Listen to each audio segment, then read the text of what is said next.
Thick fog is rising over the ocean as the sun is slowly sinking towards the horizon. It's hard to see further away than a few dozen feet, but that's enough to notice a hulking, skeletal shape in the distance. As your ship approaches the figure, your heart beats faster, and then you make out the details of another vessel, abandoned by the looks of it. Ghost ships do exist, and their mysteries aren't always solved. Take MV Hoita, for example. It was a wooden vessel built in 1931 as a luxury yacht. It had served well to various people over 20 years before it was bought by a Samoan sailor and became a merchant ship. In 1955, though, Hoita's service came to an abrupt and mysterious end. On October 3rd, it set sail for another trading voyage that should have taken no more than 48 hours. Delays happen in the sea, so when Hoita didn't arrive on October 5th as scheduled, there was little worry yet. But then it failed to come on the following day too. There was no distress signal or any other sign of Hoita's presence anywhere between its departure and arrival points. A search and rescue party was dispatched to find the ship, and for 6 days, they were scouting the area of nearly 100,000 square miles. On October 12th, the mission returned to the base empty-handed. Hoita vanished without a trace. It was only a month later that another merchant ship, Tuvalu, noticed the missing vessel far away from its route, drifting in the open sea and listing heavily. The sailors boarded the ship and found that all of its crew and passengers, 25 people total, were missing, along with all the cargo the vessel had been carrying. The radio was tuned to the International Distress Channel, meaning that the crew had been trying to ask for help, but they couldn't reach anyone because the radio cable had been damaged, limiting the range to 2 miles. The lifeboats were missing as well, indicating that people on board must have left the ship. Unfortunately, they seem to have taken the logbook with them, leaving the rescue team clueless as to what had happened.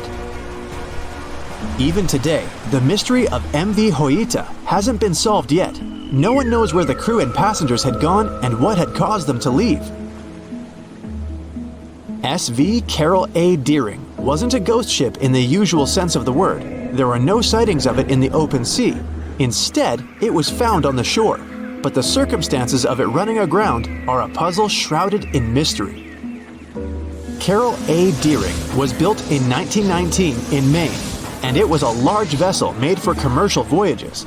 Unfortunately, despite its large cost of construction, it had only served for a year before its last trip. July 19th, 1920. The ship was traveling from Puerto Rico to Rio de Janeiro via Newport News to deliver a cargo of coal. It was almost halfway to the final destination when the captain fell seriously ill, and the crew turned back to drop him and his son off and replace the captain. The voyage went without incident, but when it came to Barbados in December to resupply, there were strange moods among the crew. The first mate didn't seem to be happy with the new captain. No one paid much attention to it back then, when they probably should have. The last sighting of Carol A. Deering at sea was on January 28, 1921, when a lightship noticed it off the coast of North Carolina. There was some commotion on the quarterdeck of the ship, where the crew were normally not allowed. Then, another vessel sighted it, but there was already no one on the decks. On January 31st, the merchant ship was found hard aground in the Diamond Shoals, a site notorious for numerous shipwrecks that had been occupying there for centuries. When the search and rescue party boarded the ship, they found it abandoned, the log and personal belongings of the crew gone, along with the 2 lifeboats. There is still no answer to what happened on board of Carol A. Deering that January, although the most popular version was mutiny. Maybe we'll never find out the truth though. SS Beijimo is perhaps one of the most notable ghost ships in history. This large cargo steamer was built in 1914 in Sweden and plodded its way dutifully over 16 years, trading provisions for pelts with native tribes of Alaska and Canada. But then, on October 1st, 1931, Beijimo got caught in pack ice. At first, it seemed the crew would be able to wait it out and continue on their route because the ship broke free in a couple of days. But in less than a week, it became caught again, this time for good. In another week, a rescue party was sent to fetch 22 of the Bechismo's crew, while another 15 remained behind to wait through the winter if necessary and get the ship back. But a month later, after a powerful blizzard struck their camp, the sailors went out of their shelters only to find the ship gone. Luckily, a few days later, a native hunter told the Bechismo hadn't been lost yet. He'd seen it about 45 miles from where they had been stationed. They managed to track it down, but decided the ship wouldn't survive the winter, so they took the most valuable cargo from its hold and abandoned it. They were wrong though. SS Bechismo did survive that winter, and many more that followed. When the ice broke, it sailed away on its own, drifting listlessly along the shores of Canada and Alaska. There were numerous sightings of the ghost ship, sometimes adrift in the open sea, and at other times stuck in the pack ice again. People attempted to board and salvage it, but weather conditions or lack of equipment always prevented them. SS Bechismo was last sighted by native Alaskans in 1969, 38 years after its abandonment. What became of it later remains unknown. The story of SS Orang Medan is one of the most puzzling and harrowing ghost ship stories of the 20th century. No one even knows for sure if the ship even existed in the first place. It wasn't recorded in Lloyd's Shipping, the International Register of Ships, which makes it either a tall tale or a vessel that avoided being officially recognized for some shady reasons. In any case, the accounts as to what happened to the Medan vary. According to most reports, it was carrying some unknown cargo in the Indonesian waters when a distress call was received by another ship in the vicinity. The officer on duty heard an SOS message, but its contents are different depending on the accounts. The message did not repeat, and the crew of Medan didn't answer to any attempts to contact it back. The ship that received the distress call hurried to the rescue, but they only reached the vessel the following day, when it was already drifting and slightly listing. When the rescuers boarded the ship, they found that none of the crew had survived. However, one lifeboat was missing, which implied that there was at least one crew member who managed to escape. What happened to the rest of the people on board remains a mystery to this day. Still, there are no hard facts about this story, so we might never find out whether SS Orang Medan was actually a ship and not a thing of fiction. SV Sabrina was a 3-mast sailing barge built in 1873 for river trade ships in South America. She served for well over 4 decades, proving to be a sturdy and reliable ship. It was later transferred to Europe, where it continued serving its purpose well. But then, in October 1917, Sabrina set sail on a regular voyage only to be found ashore several days later. Mysteriously, although the ship was perfectly intact, the entire crew of 5 and the captain were gone. There is no direct evidence or hard facts as to what really happened that day. The most convincing theory is that the crew were washed away from the deck because of an underwater explosion. And then the ship sailed ahead without them, but the truth, as always, remains unknown. There's a stretch of water that even the most experienced explorers fear. No matter what season you choose to cross it in, you risk meeting face-to-face with waves that can reach as tall as the Hollywood sign. I'm talking about the Drake Passage, the waterway connecting the Pacific Ocean to the Atlantic Ocean, stretching from Cape Horn at South America's southernmost tip to Antarctica's South Shetland Islands. It's about as wide as the distance from London to Berlin and takes up to 48 hours to cross. Some sailors compare getting on the other side to going to the moon. That's how challenging it is. Even the man who discovered it, Sir Francis Drake, never sailed these waters because they seemed too dangerous to him and opted for a calmer, although longer, Strait of Magellan. The passage took the lives of around 20,000 sailors and over 800 ships. Tourists who want to see Antarctica cross the Drake Passage on a regular basis, although it's still often called the world's most terrifying ocean crossing. The Antarctic Peninsula, where travelers go, isn't really part of Antarctica itself. It sticks out and points towards South America like 2 fingers almost touching it.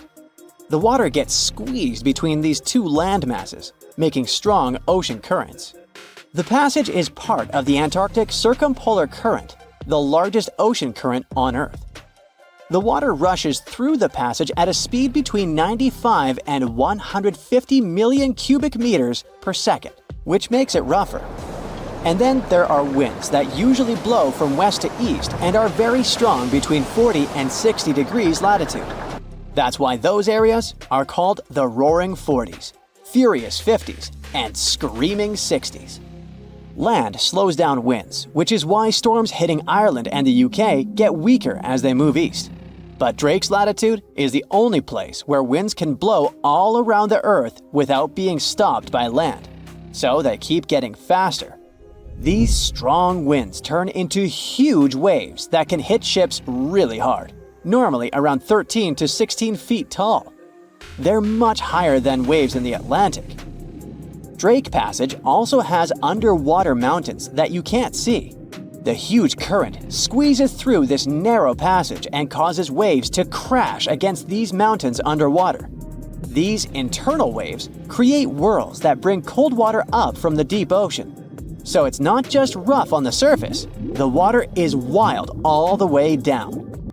The first sailor managed to sail around Cape Horn and through the Drake Passage in 1616.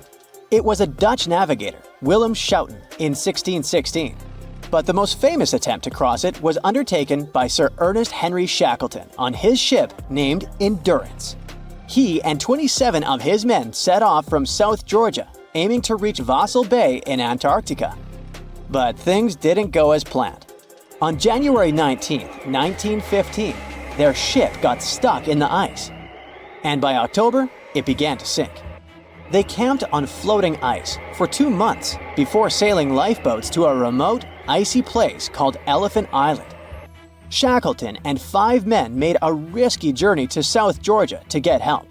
It took them 15 days to cross Drake Passage with hurricane winds. Finally, they arrived safely and organized a rescue for the rest of their crew. Scientists found the shipwreck of Endurance only in 2022, 10,000 feet below the water. In December of 2019, 6 fearless athletes decided to cross the Drake Passage by rowing a boat for the first time in history. It took them 12 days of non-stop rowing with a 90-minute rotation of rowers. They managed to do it, and it was probably the hardest possible way to cross the passage.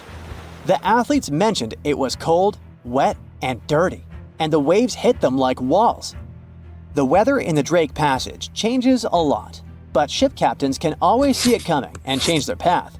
They will move the departure time to have a safety margin and not to get stuck in the middle of the passage in the worst possible conditions. Sometimes, the journey will be smooth and calm, and they call it Drake Lake. Other times, people on the ship will feel rough waves, which is called Drake Shake. Some experienced captains who often cross the passage say that the Drake Lake effect happens once in every 10 crossings. And they see the Drake Shake once or twice in every 10 journeys. A schooner or a kayak will probably not survive the journey among giant waves, but modest vessels and cruise ships have sturdy hulls and advanced stabilizing mechanisms. So, the journey isn't that dangerous anymore, but still, it's quite an adventure, especially if you're seasick. If you don't feel like risking it but want to travel from the Pacific Ocean to the Atlantic Ocean by water the fast way, the Panama Canal is waiting for you. People first started thinking about making a water path across Panama in the 16th century. Back then, a Spanish explorer found out that only a thin piece of land separated the two oceans. But it seemed impossible to build it because of the mountains and thick jungle, so the idea had to wait a couple of centuries. Finally, in 1880, France, led by the man who built the Suez Canal in Egypt, tried to make the canal. But the people who started the construction soon found out it was much harder than it looked on a map. The land in Panama was one of the toughest and most dangerous places to dig a big waterway. Workers had to literally move huge mountains in a jungle full of snakes, where it was really hot and rainy. During the wet season, heavy rain turned rivers into wild rapids and soaked the workers. Sometimes, they didn't see the sun for 2 weeks, and their clothes stayed wet all the time. Big rocks were falling and tiny mosquitoes that carried malaria made people very sick. And then, an earthquake happened on top of everything. They were losing thousands of people. That's why France decided to abandon the project after 7 years. Then, the United States bought the French assets in the canal zone and finished it by 1914. It cost the US around $375 million. The 50-mile-long passage of water saves ships traveling between New York and San Francisco 7,872 miles. Around 14,000 ships use it every year and pay around $1.8 million in tolls. So it looks like it all paid off.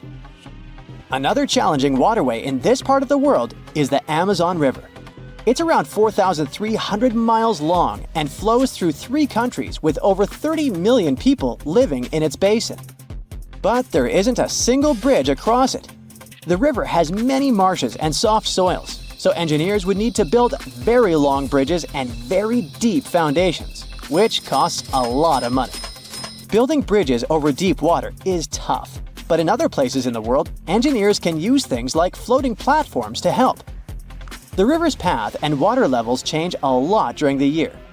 During the dry season from June to November, the river is usually 2 to 6 miles wide. But in the wet season from December to April, the river can become as wide as 30 miles. And the water level can rise by 50 feet. That's why they can't build floating bridges or pontoons. The riverbanks are made of soft dirt that moves and erodes with the seasons, and it makes things even harder. It would have to be an absolutely unique project to overcome all these challenges. Luckily, there's no pressing need for a bridge across the Amazon right now. The river mostly goes through areas that are sparsely populated, so there aren't so many major roads to be connected by bridges. It's 2018. You get up early in the morning to go ashore and catch some fish. You come to the spot you were yesterday, throw the hook into the sea, and wait. The float is twitching. You've caught some fish, but hey, hello? Why aren't you doing anything? Right now, you don't care about the fish. You're looking at something in the distance. You open your mouth in surprise since you see a huge ship stuck on a shoal. It wasn't here yesterday, so it got here at night. Okay, it'll probably sail away sooner or later. You fish for a few more hours. During this time, you observe the ship and notice no movement there. Is it empty? Boats and the Coastal Service are sailing from the shore to the vessel. You decide to check it out too. You get in your old boat and go there. The mist descends to the water, making the ship look creepy. The colossal vessel is rusty and empty. But where is the whole crew? And how did it get there? The Coast Guard comes on board. They search the hold, the cabins, and the upper deck. There's someone's stuff, some remnants of food supplies, notebooks, and clothes. Everything suggests the crew has disappeared for some reason. Fishers who noticed the vessel first didn't see anyone coming down from the board. No radio signals were sent to the port, and no one reported about the ship. It appeared here from nowhere. The only chance to get any information is to look at the number and name of the vessel. This is Sam Ratulangi, PB 1600.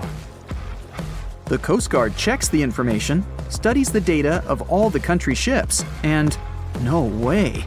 One company built the boat in 2001 in Indonesia. People used it to transport heavy loads across the seas around Asia. The ship had been properly operating for 8 years. People were delivering industrial goods to different points in the region, but something went wrong. In 2009, Sam Ratulangi was sailing near the coast of Taiwan, and that's it. There were no further records about it. There were no reports in any port. Everyone thought it must have drowned, so no one had been looking for it for years.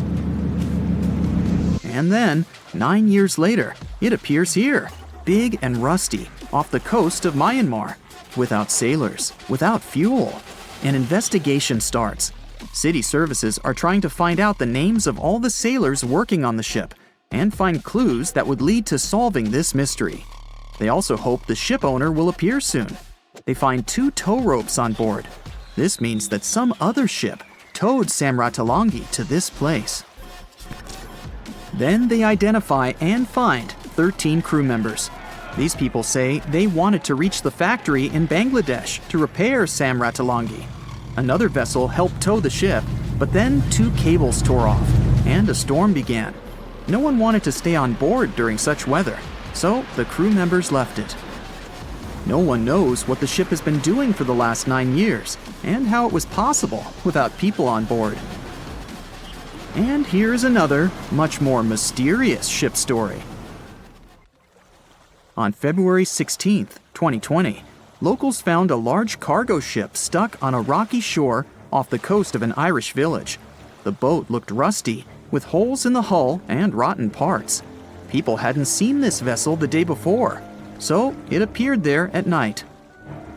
The last time people saw the Alta cargo ship was a few months earlier, thousands of miles off the coast of Ireland. That day, the Alta was sailing in the waters of the Atlantic Ocean. Another ship, the MS Protector, noticed it. MS Protector crew members tried to contact the ship, but received no response. The people on board realized that they were facing an empty vessel. And then, 5 months later, it appeared near the coast of Ireland. There are more questions than answers in this story, but we managed to find something out. In 2015, the Alta appeared and disappeared from the radar several times.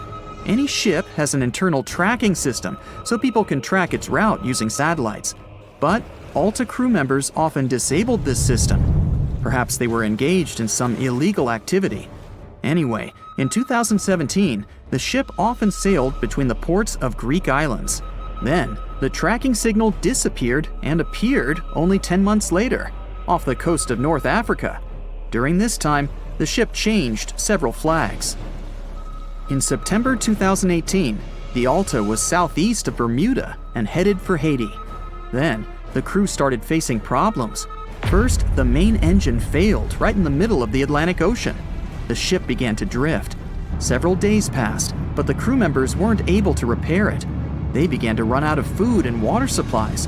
The situation got even worse when they found out that a hurricane was approaching the place. Fortunately, they managed to contact the U.S. Coast Guard. A helicopter flew to the Alta on October 2nd to bring them some supplies. There was enough food for several days. Then, a rescue boat sailed to the ship. It evacuated all the sailors and delivered them to Puerto Rico before the hurricane. The Alta had to drift alone in the ocean. After a while, another ship approached the Alta to tow it to the shores of Guyana. But at this moment, everything went wrong. Someone stole the boat, disabled the tracking system, and sailed away in an unknown direction. After almost a year, the MS Protector found the empty Alta in the waters of the Atlantic Ocean. And then, 9 months later, the ship without a crew sailed to the shores of Ireland. How did it manage to travel across the Atlantic and get to the coast of Ireland? It's still a mystery. Maybe it was just luck. No one else saw the ship all this time. It was just covering huge distances, surviving storms. Who's the captain? What happened to the thieves? Who owns the ship now? One day, someone called the village administration and introduced themselves as the vessel owner. But that unknown person didn't provide any evidence. They found several barrels of oil on the ship, which they took away by helicopter. The Alta was rusting. Corrosion of metal could damage the environment. The vessel had no commercial value, yet it would have taken millions to get rid of it. There were 3 options for what to do: leave the ship where it was, tow it into the sea and let it sink, or disassemble it for scrap. But nature had its own plans. Storms and strong waves split the hull into 2 parts. The Alta was drifting without a crew in the waters of the Atlantic Ocean for about 2 years. But this is nothing compared to a ship that was traveling for 38 years. The record belongs to the SS Bechimo. It was a merchant vessel owned by some trading company. In 1931, the ship found itself on the ice off the coast of Alaska. Its movement slowed down. A thick layer of ice blocked the ship, and a strong storm only made the situation worse. The blizzard was so intense that the crew members couldn't see anything but a white veil in front of their eyes. Sailing any further was impossible. The team had to wait for the storm to end. They waited for a day, 2, 3 days. A week had passed, but the snowstorm was only getting stronger. Then, one day, it grew weaker. The crew members split into 2 teams. The first team went to the nearest city. The second group, along with the captain, stayed on board. They set up camp next to the ship and waited for the blizzard, which had started again, to end. There was 0 visibility. And finally, one day, the storm was over. Great! And now, wait a minute. But where's the ship? The SS Bechimo just disappeared during the blizzard. The captain was sure that the ship had sunk, so he left along with the crew. Then, a week later, they saw the vessel drifting near the area where they had lost it. The hull was damaged so severely that it was unsafe to sail on it. Repairing the ship would be pointless and expensive, so the captain decided to abandon it. He was sure that it would go underwater sooner or later, but it stayed afloat for the next few days, the next few months, and a few years. People had reported seeing it at various points along the coast of Alaska for 38 years. The last record of the SS Bechimo is dated 1969. Those who saw it claimed the ship was completely frozen, almost merged with the ice. Some people planned to start an expedition to find the ship, but all attempts were unsuccessful. The vessel is probably lying somewhere on the deep sea floor.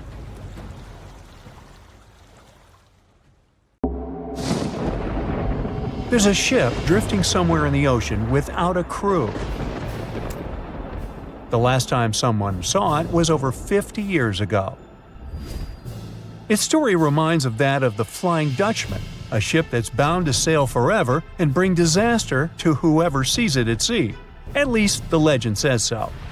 Unlike the Flying Dutchman, the SS Bechimo was definitely real and built for a German company in Hamburg and began as an ordinary cargo ship. It was trading supplies between Hamburg and Sweden in the Baltic Sea starting from 1914. It had a strong steam engine and a hull made of steel. A few years later, it became British property. Then, in the 1920s, a Canadian company purchased it for around $18,000, a huge amount of money back then. The new owner, the Hudson's Bay Company, was actively using the ship for several years. They would often send it on voyages from its home port in Scotland to Siberia, Alaska, the Yukon, and the Northwest Territories. It also passed through the Panama Canal and even the Suez Canal, with fur pelts for sale on board. Sometimes it would also transport passengers. It had completed 9 successful voyages before this strip of good luck came to an end. Starting from the 1930s, SS Bechimo would have trouble with ice and storms. When it first got trapped in ice in October of 1931, some of the crew managed to escape to Alaska. 15 of 22 sailors decided to stay with their vessel and try to save it. They had furs and other valuable cargo worth around $58,000 aboard. The company sent them supplies to survive the winter.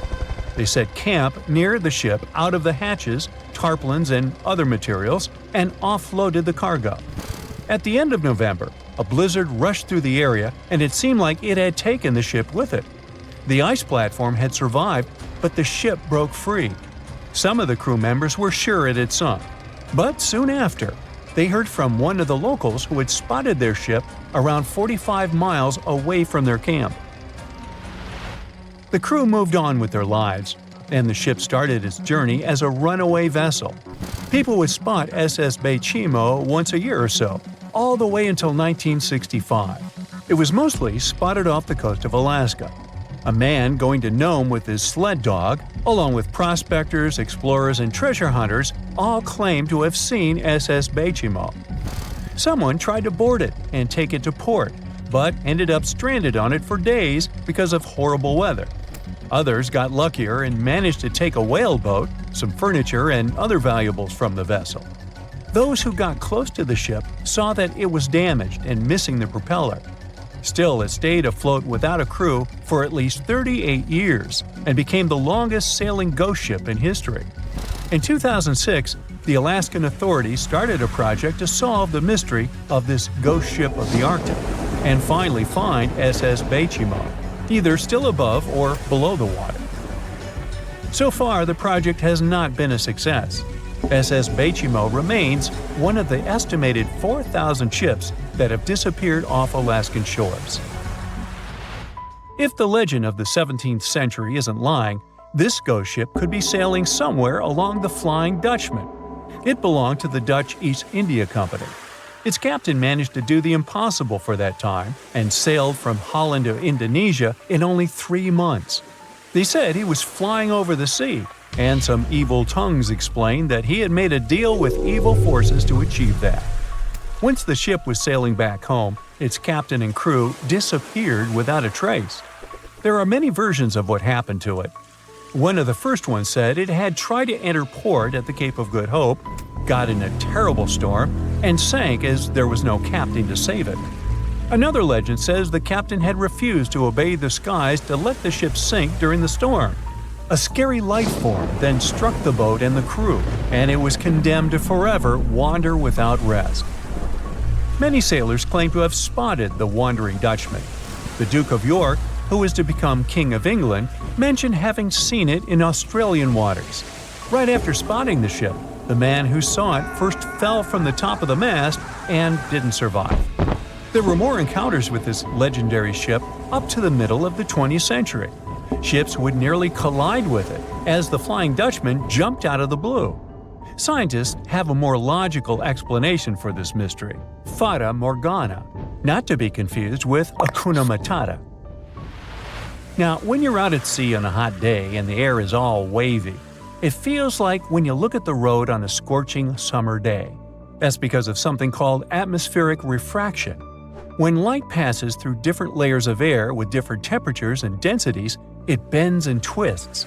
Sometimes, under certain conditions, this bending of light can create really bizarre optical illusions over the ocean, like sightings of the Flying Dutchman. The Fata Morgana phenomenon can make distant objects appear distorted, stretched, or even lifted above the horizon.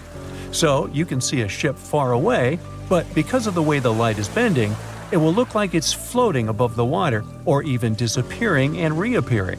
A Fata Morgana is most commonly seen in polar regions, especially over large sheets of ice that have a uniform low temperature. But you can see it anywhere, even in deserts and over lakes on hot days. The first stories about ghost ships go all the way back to ancient Greek and Roman mythology. One of the most famous ghost ships in history is the Mary Celeste. This brigantine was traveling from New York City to Genoa and was fully stocked with provisions, but missing a crew when it was discovered in the Atlantic Ocean in 1872. The crew's personal belongings were also there, completely undisturbed. The final entry in their log was made 10 days earlier. We still don't know what happened to its crew, and the ship has inspired many spooky stories and legends. The Lady Lovibond was another legendary schooner that is believed to have been wrecked off the coast of Kent in the middle of the 18th century. The story tells that the ship's captain, Simon Reed, had just got married and took his bride on board for a celebratory cruise, despite the superstition that it could bring bad luck. They were on their way to Portugal when the first mate, who is also in love with the captain's new wife, went mad because of jealousy, attacked another crew member, and then took over the wheel and steered the ship straight into the dreaded Goodwin Sands. No one aboard survived, and the schooner is said to reappear as a ghost vessel every 50 years. In present times, many vessels become abandoned and turned into ghost ships intentionally. There are thousands of them floating in U.S. rivers, lakes, channels, and coastal waters. Some people lose their boats in storms and other extreme weather. Others have to abandon their boats because maintaining them can cost 10% of the boat's price. Plus, docking a vessel can add up to several $1,000s every year. Most boats have been made of fiberglass, so an owner can't just recycle them as scrap metal. So, once they want to get rid of it, they often tie it to a dock and sneak away, or leave it floating far away from the shore, or just try to sink it. When ghost ships sink in shallow waters, they can cause damage to coral reefs, mangroves, marshlands, oyster habitats, and wetlands. Plus, they can collide with unsuspecting regular ships and cause real trouble. So, don't do that. Enough said. Strange things occur in the cold waters of Antarctica. One of these things happened to a ship called Jenny. It was a small schooner whose history began in 1822. The boat and its crew set sail and disappeared a year later. For 18 years, the ship was considered sunk. People forgot about it, but in 1840, the vessel reminded the world of itself. That year, the whaling ship Hope sailed through the Drake Channel in Antarctica. The crew members noticed a ship among icebergs. It was the schooner Jenny. It was floating slowly in the dark, with no signs of life. The captain of the Hope, Mr. Brighton, gave the order to approach the mysterious vessel. They thought it was some creepy ghost ship, but as they came closer, they noticed crew members on the deck. The sailors of the Hope called out to them, but received no answer. This time, it became clear that something terrible had happened to the Jenny. When Brighton boarded, he realized that the Jenny crew members weren't missing. They were here. Frozen people stood like statues. Brighton went down to the lower deck and found the captain.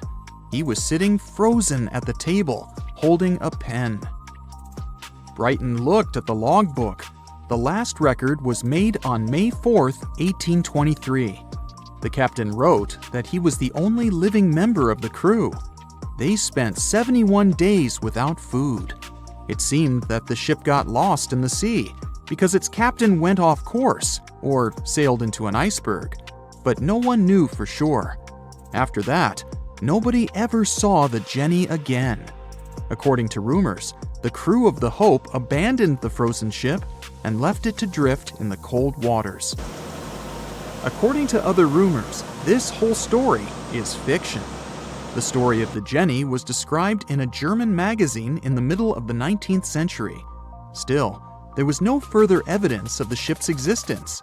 Already in our time, Cambridge University decided to explore the case of the Jenny.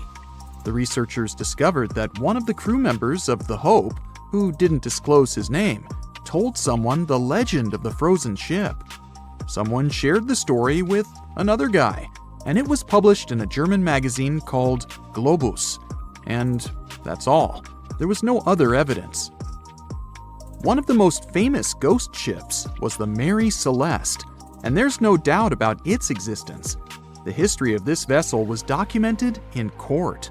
People wrote about it in newspapers, but the most exciting thing is that the ship continued to be used even after 10 people disappeared from its deck. The history of the Mary Celeste began in Canada in 1861. When it was first built, the ship was called the Amazon. It changed captains several times, and it also hit some rocks. The boat was sold, bought, then sold again, repaired, and sailed under the name Mary Celeste. In 1872, it had a new captain, Benjamin Briggs. He was a decent, brave man with a lot of experience in navigation. He had a beloved wife, a daughter, and a son. When he went on his last voyage, he took his wife and daughter with him, and his son stayed in America. In November of 1872, the Mary Celeste sailed from the port in New York with 10 people on board and disappeared. 8 days later, another ship, the Dei Gratia, also left New York and followed the same route. Dei Gratia's captain, David Morehouse, noticed the Mary Celeste and immediately realized something was wrong. The ship was moving too freely, as if no one was controlling it. The captain tried to contact the crew members, but no one answered him. Then, together with other sailors, he climbed aboard the Mary Celeste. The ship was in good condition. There was no damage. The hold was slightly filled with water, but it could be easily pumped out. Everything seemed fine, but one lifeboat was missing. The crew members' valuables were in their cabins. The cargo was in the hold. The supplies of water and food were untouched. Judging by the records in the logbook, the ship was caught in a storm, but it was not too strong. Other ships also sailed through this storm, but nothing bad happened to them. The last record was dated November 25th. and it claimed that everything was fine. The sails of the Mary Celeste were slightly damaged, but perhaps it happened after the crew had disappeared. The whole ship was in excellent condition, but what made the people leave it? Part of the crew of the Dei Gratia stayed on board the Mary Celeste to bring it to dry land. Everything went well. They delivered the ship to the closest port. Next, the captain of the Dei Gratia appeared before the court and told about what had happened. However, the prosecutor and the judge didn't want to believe in the story of the Mary Celeste. They were sure the captain got rid of the ship's crew to get money for its cargo. According to the maritime laws of that time, if you found a ghost ship with valuable cargo, then a substantial part of this cargo belonged to you. So, many people thought that David Morehouse decided to earn some money. This version seemed to be more valid than the one about the mysterious disappearance of 10 people. Fortunately, no one accused the captain of committing a crime. They thanked him for his service and gave him a monetary reward. However, his reputation was damaged, which greatly affected his career, as many believed he attacked the crew of the Mary Celeste. But even after this terrible case, trial, and investigation, the story was not over. The Mary Celeste was still an expensive and efficient vessel. It sailed several times, but then one captain crashed it into the reefs to get insurance. The court revealed this deception and accused the captain of intentional property damage. The story of the Mary Celeste became famous all over the world. People began to build their theories, realistic and not. Someone believed the ship had sailed through the Bermuda Triangle, but this version was quickly refuted, as the route of the Mary Celeste passed thousands of miles away from the Bermuda region. Did the Kraken or another giant monster attack the ship? Nope. Since the boat was found in almost perfect condition, there were no signs of a struggle.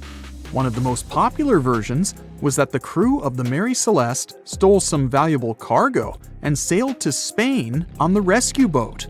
However, those who knew Captain Benjamin Briggs said he was a good, honest man. Besides, he had a son in New York, and Briggs would never leave him. A more thorough investigation revealed that a series of accidental circumstances could have caused the disappearance of the ship's crew. Before its last voyage, the vessel delivered coal. Perhaps the pump intended for pumping water got clogged with coal after that, and when the ship got into a storm, the hold filled with water and the pump broke. The captain couldn't understand the amount of water because numerous barrels in the cargo hold blocked the view. Benjamin Briggs assumed it was dangerous to stay on the ship during a storm, so he evacuated with the passengers on a lifeboat. Perhaps they were close to land and decided to sail there, but the storm intensified and overturned the boat. Also, one record in the log journal said that the chronometer was faulty. It was a device that helped to determine your location at sea using longitude. Briggs got lost and didn't know which way to sail. The storm was strong, and he couldn't determine whether the ship would sink. Perhaps Briggs decided to leave the ship in a rescue boat when he saw the coast of the Azores. The uniqueness of this ghost ship case is that, unlike many others, you can investigate it yourself. There's a lot of information about the Mary Celeste on the internet. There are documentaries and research articles. Perhaps you'll be able to notice something that others haven't seen and solve the mystery of the disappearance of 10 people. The movie Jaws came out in 1975, and since then, people have been terrified of sharks. Some people fear seeing a great white's head come out of their showers, not to mention the fear of running into one at your local pool. Of course, none of this is actually possible, but some other scary shark stuff is. Like, yes, sharks can attack boats. They probably won't sink one. It depends on the size of the shark and the size of the boat. Today, we're diving deep into the facts and myths about the sea's biggest predator. It was the year 1953. On a typical July morning, two fishers set out on their daily lobster harvest. They took their white-hulled dory out to sea off the coast of Cape Breton Island in Nova Scotia, Canada. Since it was the lobster season, the sea was dotted with several dories spread out across the water. But that day, something strange happened. As soon as they put the dory at sea, they noticed a large dorsal fin chasing after their boat. They were surprised to see that the shark would follow their boat's every move. For an entire week, they took out their white dory from the harbor, and the shark followed them around. Until one morning, as the men were alone at sea, the shark charged at full speed at the boat and smashed a 7-inch hole in its bottom. The boat turned over, and both men fell into the water. The shark didn't come after the men, though. Instead, it swam away and disappeared for good. To clarify, a dory is a small, fragile boat usually measuring 16 to 23 feet long. So how long did that shark need to be in order to sink it? Well, as soon as the boat was retrieved from the ocean, researchers found something interesting. One of the shark's teeth was found stuck in the hull. According to Harvard experts that analyzed the tooth, it most certainly belonged to a 12-foot white shark that weighed around 1,200 pounds. One thing intrigued scientists a whole lot. The great white didn't seem to be interested in the man aboard, but rather in the boat itself. The question is, why? Some people suppose that this great white followed the dory around because it was white, and the animal probably thought it was some big white mammal. It's not the first boat a shark has attacked. You see, sharks don't attempt to sink boats because they're mean and evil. Rather, it's due to murky waters and hard materials that make them mistake inanimate objects for their usual lunch menu. But that's not what we've learned from popular culture. In Jaws, the protagonist shark managed to poke several holes in the orca as it rammed the boat. The orca was a Nova Scotia-style fishing boat made out of wood planks. It wasn't a huge boat, so it seemed plausible that a great white could ram it. But, according to Mythbusters, that's very far from the truth. A great white swimming at its maximum speed wouldn't be able to take down a medium-sized fishing vessel. The same goes for bigger boats. Some bull sharks or great whites can turn over smaller vessels, though, like kayaks or small boats. If this happens, it's most likely because they think it's a sea mammal and nudge it before taking the first bite. No scientist can say for sure why they do this, only that it's usually a misunderstanding on behalf of the animal. The Shark Research Committee, a nonprofit scientific research organization, has documented a lot of shark attacks on inanimate objects and is trying to answer that question more thoroughly. So far, they've observed several attacks on objects such as crab trap buoys and inflatable float bags. The website has also registered 2 famous attacks on boats. The first one happened in 1959, and a shark left a tooth on the hull of a boat. Researchers later identified it as belonging to a 12-foot great white. The report of the other attack, which happened in 1989, claims that a boat was circled by a great white before the animal swam at the vessel at full speed and hit the boat several times. Of course, those who suffer the most from shark attacks and encounters aren't boats. It's surfers. As far as we know, surfers look like giant wobbly seals from the shark's perspective. According to the Shark Research Committee, there have been 41 confirmed shark attacks on surfers on the west coast of North America over the course of the last century. So, should we be so afraid of sharks after all? Let's learn more about these magnificent sea creatures. Off the top of your head, how many shark species can you name? 4, 8, 10? Well, there are over 500 species of sharks swimming in the ocean. They vary from tiny specimens, about the size of a human hand, to up to 39-foot-long creatures. The largest species of shark are actually not great whites, but whale sharks. And even those are small compared to the great megalodon.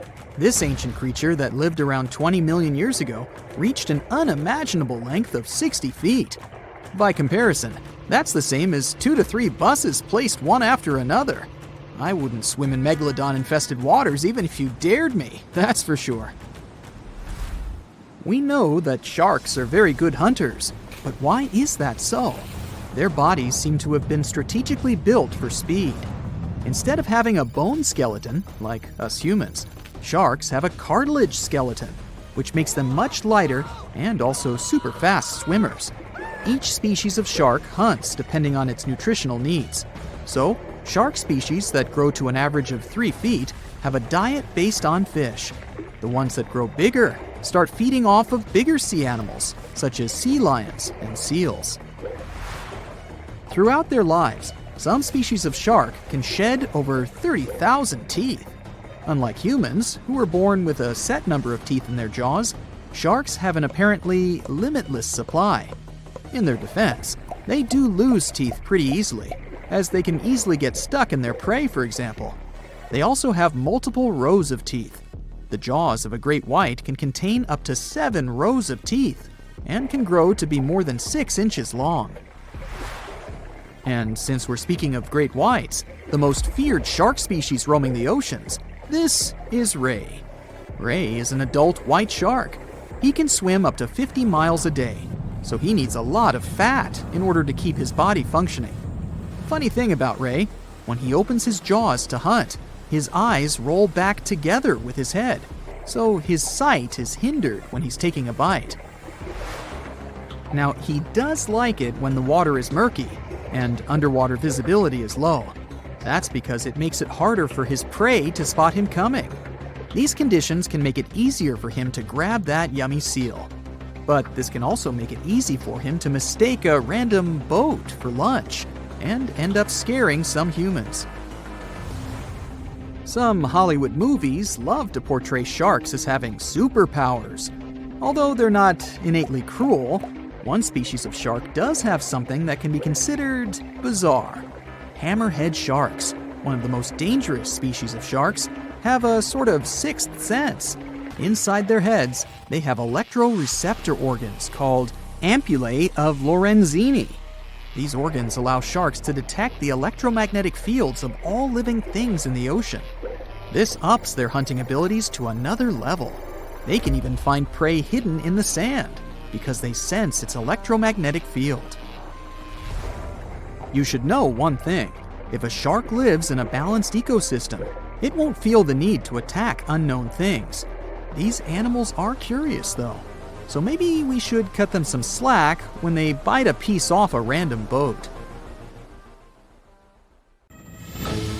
As an experienced sailor and the first man to ever sail non-stop on his own around North and South America, Matt Rutherford has seen a lot during his voyages. But what he saw in 2013 while sailing through the waters of the Atlantic with his colleague surely stands out. Some 800 miles off the coast of Bermuda, not far away from the famous Bermuda Triangle, they noticed a boat that seemed to be moving by itself. The sails weren't up and the motor wasn't running. The sailors decided to check if there was someone who needed their help aboard, so they moved closer to the mysterious ship. Once they got there, things only got weirder, as they realized there wasn't a living soul aboard. Rutherford started filming to document their discovery.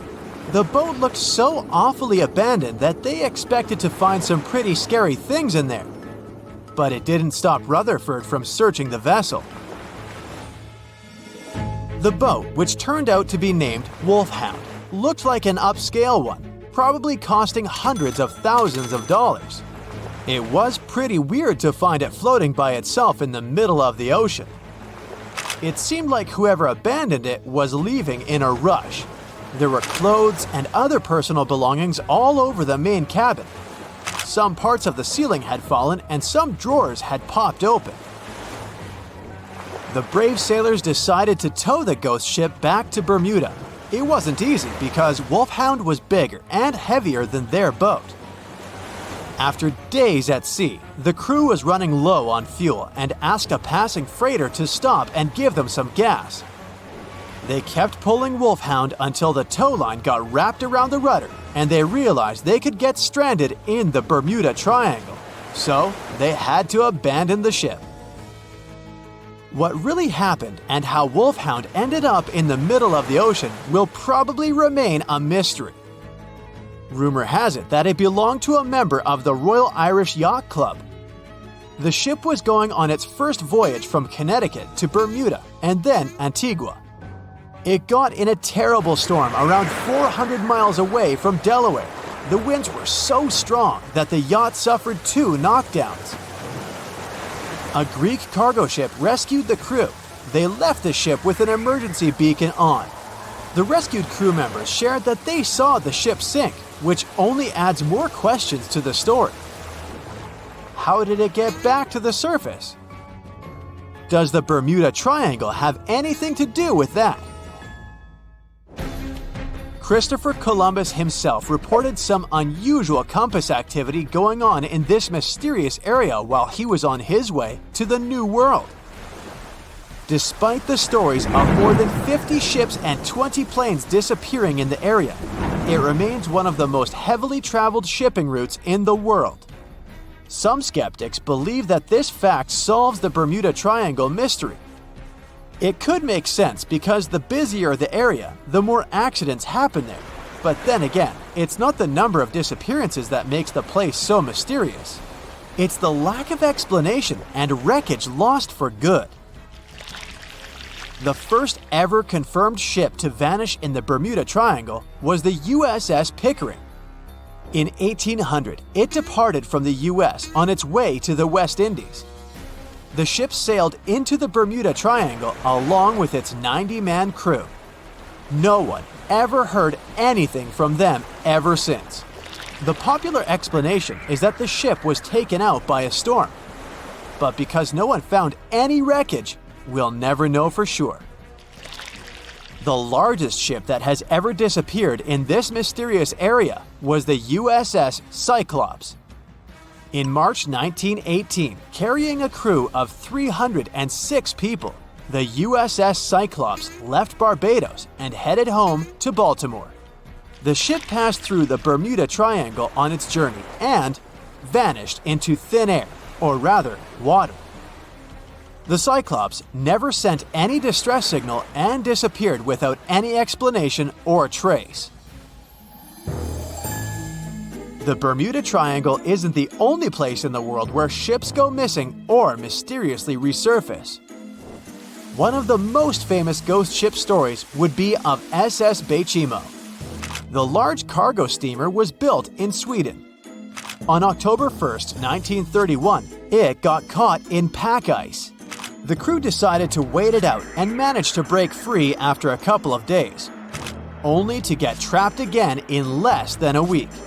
This time, they didn't manage to make it out. A rescue team went by air to save 22 of the crew members. 15 other members stayed in a wooden shelter they built not far away from the ship. Their plan was to wait out the winter and get back aboard. At the end of November, a strong blizzard was rushing through the area. When it was over, Beijimo seemed to have gone away with the storm. The captain decided it must have broken and sunk, but a few days later, a local hunter informed them that he had seen the ship around 45 miles away from their camp. The crew managed to find the ship and took the most valuable cargo from its hold. They had fears that Beijimo wouldn't live through that rough water, but it did manage to survive after all. Once the ice was gone, it floated away and ended up drifting along the shores of Canada and Alaska. Many people reported seeing the ghost ship in an open sea. Some even tried to board it to save the ship, but the weather didn't allow it to happen. The last time someone saw SS Beijimo was in 1969, 38 years after its crew had left it. It could still be drifting somewhere in the ocean. The story of MV Hoita happened in the South Pacific. The ship was originally a wooden luxury yacht. After serving for 20 years to various owners, it became a merchant ship. In 1959, it set on a trading voyage that was supposed to last around 2 days. When it didn't reach its destination on time, No one was worried at first as things happen in the open waters. After another day, and no distress signals from the Hoita, it was obvious that something serious was going on with it. There were 25 people aboard, and their families wanted to find them. A search and rescue crew worked for 6 days looking for the ship, or at least its wreckage, in an area of nearly 100,000 square miles. That's 1.5 times as big as Florida. Sadly, the mission had come back with no results. It seemed like Hoita had disappeared without a trace. A month later, another merchant ship noticed Hoita drifting in the ocean, miles and miles away from its original route, and none of the crew members or passengers were on board. The cargo had also disappeared. The lifeboats were also gone, so the people must have escaped the ship hoping to save themselves. It turned out that the crew had been trying to get help as they tuned the radio to the International Distress Channel. But the damaged cable didn't let them send the signal any further than 2 miles. It also looked like when they were leaving the ship, the crew took the logbook with them, and we still don't know what exactly happened to Hoita. Family members of those who were on board are still looking for answers. One professor claims it must have been a corroded pipe that leaked and flooded the vessel, but we'll most likely never know for sure. In the Pacific Ocean, near Japan, there is an area nicknamed the Devil's Sea. It's believed to be one of the 12 vile vortices around the Earth. Some people claim that vile vortices have weird things going on in them because the pull of the planet's electromagnetic waves is stronger there than anywhere else. The most famous ship that disappeared in the area was a fishery patrol vessel in 1952. The ship went there to investigate the vessels that went missing previously and disappeared along with 31 crew members. Scientists who don't believe it was a mysterious disappearance blame the underwater volcano eruption for what happened.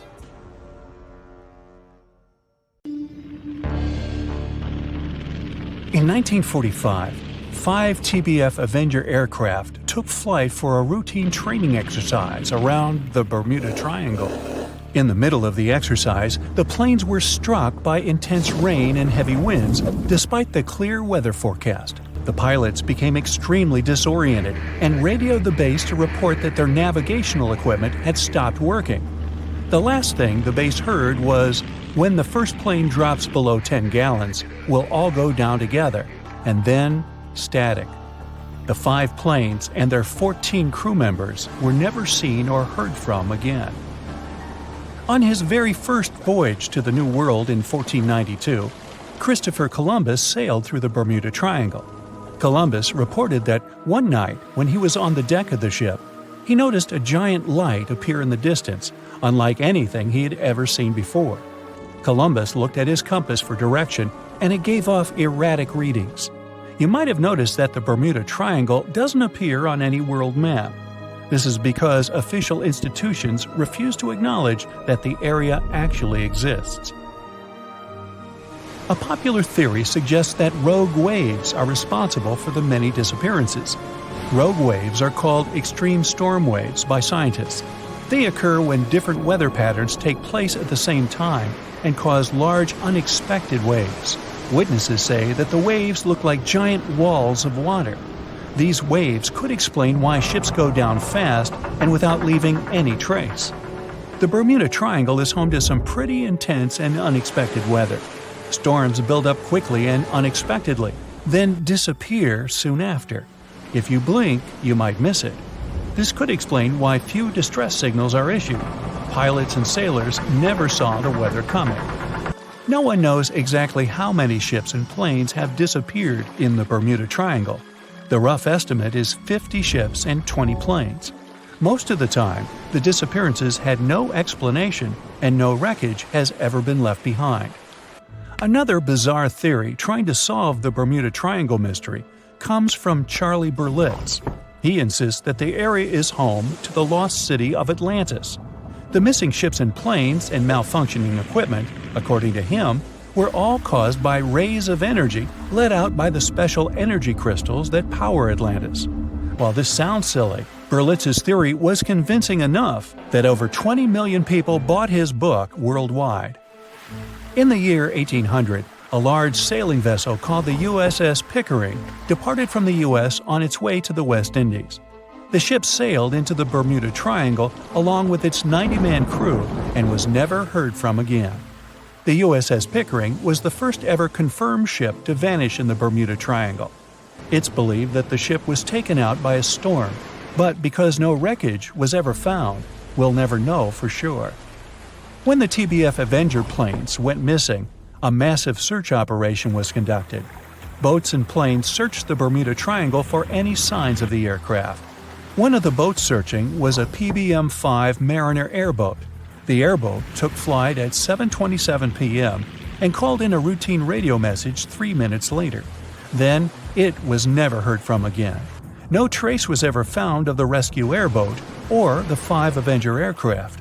An enormous investigation was launched into the disappearance of all these vehicles, but nothing was ever discovered.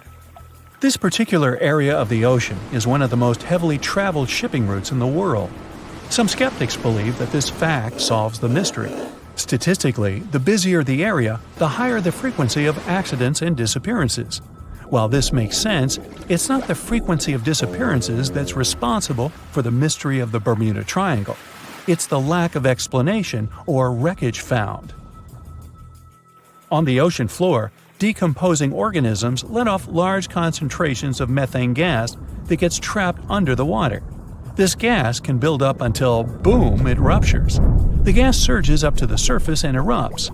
If a ship was in the area of one of these ruptures, the water would become much less dense and cause the ship to sink rapidly and without warning. Scientists believe this could be the cause of the many disappearances in the Bermuda Triangle. While this theory makes a lot of sense, it doesn't seem too likely. The U.S. Geological Survey has stated that no large releases of gas are believed to have occurred in this area for the past 15,000 years. The ocean floor is made of rocks containing a lot of magnetite. It's more like iron. Magnetic fields react to high concentrations of magnetite on the ocean floor, which may start a sort of conflict between the two. It can often lead to various weather anomalies and, as a result, navigation issues. And, naturally, any changes in the ocean floor or the Earth's magnetic fields influence the Bermuda Triangle a lot. Since the magnetic field is constantly moving, it might be also taking the Bermuda Triangle with it. Now that people know where the triangle is, it's easy to avoid it. It supposedly moves eastward together with the magnetic poles, but scientists still can't answer where exactly it will be in a couple of years. Some people blame all the disasters on the extraterrestrial paranormal activity. Others suppose it's all about raging natural phenomena. There's another triangle in Lake Michigan. Just like the one near Bermuda, the Michigan Triangle got its shady reputation for some disappearances. The first recorded one dates back to 1679. A large vessel, one of the largest of that time, set out on an expedition, yet once it got in the sinister triangle, it never came back. Much later, an aircraft disappeared in this triangle. The skies are usually very clear there, but back in 1883, some people witnessed abnormal things in the area. Some claim to have seen large blocks of ice falling from the skies, and the crew even managed to save one as hard proof. Meanwhile, the Pacific Ocean mystery area is another sinister triangle. Off the south coast of Japan, not far away from Tokyo, there's a sea where plenty of ships met their doom, disappearing without a trace in these waters. They call it the Devil's Triangle. Some scientists believe the cause of anomalies is the environmental changes. Also, there's a really high concentration of methane hydrates on the bottom of the ocean in the Pacific Triangle area. You're deviating from your original course and sailing in the wrong direction. There's the Caribbean Sea near the triangle, peppered with small islands. The seafloor here isn't deep. The ship can get in shallow waters. And now the ship is stuck on a shoal, and you have no idea where you are. If this were the 21st century, The ship's captain would be able to reach the shore using GPS and other modern navigation. But the most interesting thing is that the compass would work correctly this time, since the magnetic North Pole hasn't already coincided with the true one for a long time in the territory of the Bermuda Triangle. The agonic line is somewhere far away from here. There are no problems with navigation now, but for some reason, this is where ships disappear. In fact, not just here. Throughout the Atlantic Ocean, there are places where many more ships were gone. The Bermuda Triangle is not even in the top 10 of such places. One of the main reasons why many ships are lost here is that one of the most popular shipping routes in the Atlantic passes through the Bermuda Triangle. And the more ships in one place, the more shipwrecks. Simple probability. Then, it just starts getting weird. Other theories say that there's a space-time rift in this region. Ships and planes fall into this rift and end up in the past or the future. But for some reason, there's not a single proof of this myth. There's no reason to think that the rift is hidden somewhere here. The base of an extraterrestrial civilization is located in the Bermuda Triangle. Visitors from other galaxies steal sea vessels along with the crew, so no one finds the wreckage of the ships. This is also a popular myth that has no scientific justification. The Kraken lives somewhere in the triangle. It's a huge squid that sinks ships and also is a legend that sailors tell each other. However, gigantic squids live in the depths of the ocean. They can grow to the size of half a train car, but no cases have ever been recorded where they sunk a large vessel. And in the area of the Bermuda Triangle, they have never ever been seen. People in the past didn't know about the existence of these creatures, so when they saw them for the first time, they described them as huge, terrible monsters. Giant squids are some of the most elusive creatures on Earth, and scientists had to use sonar equipment to find them. They don't like to leave the dark depths and are likely to be afraid of the sound of any ship. So, that should squash the squid as a suspect. Have you ever wondered how containers on a cargo ship remain intact throughout the whole journey?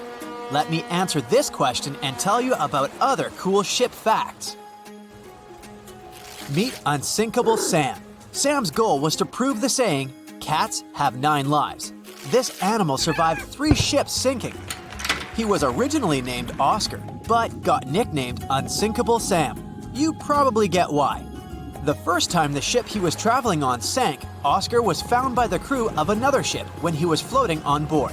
He remained on that ship for a couple of months, but then the vessel also sank in 1941. The cat was then saved by another ship. The crew there had heard the story of the animal and called him Unsinkable Sam. His marine journey ended when the crew sent him back to the UK. The story checks out, but some people question whether it's true. Sailors had to spend months on their ships, so it was natural that they told strange stories or believed in superstitions. One thing is clear though, sailors loved cats and welcomed them on their ships. Besides being cute floofs, cats were very effective in terms of hunting rodents. You can take it as you wish, a hoax or a true story. I'm leaving Sam in the 40s and returning to the present day. How come ships have internet in the middle of nowhere? Since there are no towers or cables around, satellite connection steps in. Satellite services provide direct internet connection via hardware installed on the ship. This hardware is a must. It's not as cheap as our home Wi-Fi. The installation charges for the entire ship's internet are around $600. And the price of the hardware depends on such things as the size of the ship and how much internet it's going to use. This is not the only option. Wireless devices are also popular. Yet they can access the internet only when they're close to ports or other places where networks are available. The Titanic was a giant luxurious hotel for some of its passengers. You may have heard that it had lots of amenities you could use, even its own newspaper. Yep, it was called the Atlantic Daily Bulletin. It was published on the ship. The paper had news articles, advertisements, and the latest stock prices.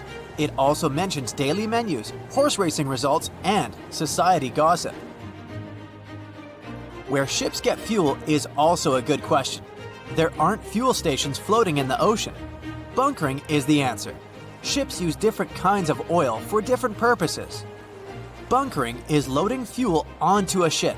This process takes place at ports. The storage and provision of the ship fuels can be made by tankers. Currently, Singapore is the largest bunkering port in the world. Imagine you're on a cruise ship and you need to use the toilet. What happens after you flush? The sewage goes to a place called an onboard treatment plant. There, the waste is filtered. Then it moves to another chamber. This chamber cleans the waste and sterilizes it. Lastly, the waste is dumped into the ocean when it's clean enough. Those substances that don't go through the filter are kept on the ship. A ship gets rid of them when it arrives at a port. Speaking of toilets, I must mention that wastewater is color-coded on cruise ships. Every person on a cruise uses 40 to 50 gallons of water each day. That's why there might be too much wastewater. So, over the years, some solutions have been found to reduce this amount. Water is coded as black and gray. Black water goes from toilets, and gray water comes from the laundry, showers, kitchens, etc. Basically, it's thought that gray water waste is cleaner than black water. Why are ships so slow? It's related to power. Water has a drag force, and it affects ships. Imagine yourself swimming in the ocean. It takes effort to swim forward because of the water resistance. A smaller ship wouldn't need that much power to push itself forward. But huge cruise ships need a lot of power because they're heavier. If you, let's say, put a 7,000-ton ship in the water, it will displace 7,000 tons of water. When such a ship goes forward, it pushes some of the displaced water ahead of itself. This results in a bow wave, which carries some kinetic energy away. We talked about cruise ships and cargo ships mainly. What about solo travelers? Laura Decker became the youngest person to circumnavigate the world on her own. She set out in 2012, and 518 days later, she completed her voyage. She had a 40-foot-long ketch named Guppy. She was 14 when she started the journey. You can think of loading containers on a cargo ship as playing Tetris, but you can't start over when the game is over. That would cost you thousands of dollars. Anyway, the logic is the same. The first layer should be strong enough to support the rest. The bottom containers, or first tier, if you want to sound more like a pro, are secured with twist locks. This is an automatic locking mechanism to keep the upper level containers locked. These locks are attached when a unit is being lifted from the pier onto a cargo ship. They're similar to Lego pins. All containers have these lock systems, and you basically mount them on top of each other. Plus, many cargo ships have vertical slots made of long metal rails. They're like cells that hold containers and prevent them from moving and falling into the deep water. How do they unlock the mechanism? There's a special rod to do it. In the past, cargo ships were allowed to only stack 5 to 6 containers on top of one another. With the appearance of the lock mechanism, it's possible to make 10 to 12 layers. Still, hundreds of containers get lost each year because of harsh weather conditions, or simply because of the negligence of people who load them. According to some data, more than 3,100 containers were lost in 2020 to 2021. The number was only 779 in the previous year. This means an almost 400% increase. Apparently, there are hidden passageways and secret doors on cruise ships. The ship's staff get from one place to another without using the stairs and doors that passengers use. There's a network of corridors and stairs all around the ship only the crew members know about. These secret doors can blend in with the walls. This way, they become undetected by those who don't know there's a door there. Gigantic cruise ships are basically floating pieces of metal. The walls of the cruise ship cabins are magnetic. That's why, when on a cruise, you can buy travel-themed fridge magnets and use them to decorate your cabin. The Seawise Giant is the largest ship in history. It was built between 1974 and 1979. Its length was greater than the height of the Eiffel Tower. The vessel sunk in 1988, but was later retrieved and put into service. What about the smallest ship in the world? Researchers in the Netherlands have built the world's smallest vessel. It's about 1/100th of an inch long. To put it in perspective, this is about 1/3 the width of a strand of your hair. They built it with the help of a 3D printer. Do you know that some people have residences on ships? Yes, sounds like a dream, if you like the water, of course. Residents permanently live on a ship as it travels the world. MS The World is an example of a private residential cruise ship. The residents can live on board as the liner travels to exotic destinations. They can stay there full-time or come back periodically during the year. Since the UK is an island nation, things it imports have to be delivered by sea or by cargo planes. The number might surprise you. 90% of everything they buy arrives at their ports by sea. Do you know any other cool marine facts? Comment below. They say nothing is ever lost, and it's true. Let's discover ships frozen in time. The first one is truly fascinating. Here, the Antikythera shipwreck. It's a Greek trading ship from the 1st century BCE. It's located on the east side of the Greek island of Antikythera and at the merging point of the Aegean and Mediterranean seas. Around 2,000 years later, in 1900, a group of Greek sponge divers discovered the wreck. They were going to Tunisia, yet they were forced to find shelter from a storm on a nearby island. Since they couldn't go anywhere due to the storm, they decided to look for sponges until the weather got calmer. One of the divers discovered the shipwreck at depths of around 130 feet. Imagine someone going for a sponge hunt, but getting out to the surface with archaeological treasures. The captain of the sponge boat talked to the Greek officials about what they had found. The officials sent 2 ships to the wreckage. The salvage operation was successful, and discoveries are now in Greece's National Archaeological Museum in Athens. The findings included 3 life-sized marble horses, jewelry, coins, and hundreds of works of art, including a 7-foot-tall Colossus statue of Hercules. Among these treasures, Antikythera ephebe, a bronze statue of a young man, caught more attention. Because the ephebe doesn't comply with any familiar iconographic model, and there are no known copies of his type, he held a spherical object in his hand. Scholars have different theories of who that person could be, but they are not in a consensus yet. More than 70 years later, Jacques-Yves Cousteau and his team went to the area and recovered hundreds more artifacts and the remains of 4 people. Interestingly, they discovered a complex set of interlocking gears, capable of predicting the movement of the sun, moon, and several planets. The mechanism can also show the times of solar and lunar eclipses years into the future. Think of this Antikythera mechanism as an early computer calendar, to plan significant events like agricultural activities, religious rituals, and Olympic Games. These artifacts found in the Antikythera wreckage are some of the most important findings in modern archaeology. Just the Antikythera mechanism itself has changed our perception of the limits of ancient technology. The mechanism has a sophisticated design and was made over 1,000 years ago. After all these amazing discoveries, experts believe that the wreckage site has remained largely unexplored and is mostly because of its location and the landscape of the seafloor on which the ship rests. The wreck is too deep for scuba divers but too shallow to use something like a submersible. A survey made on the seafloor in 2012 showed evidence of a second wreck about 800 feet to the south.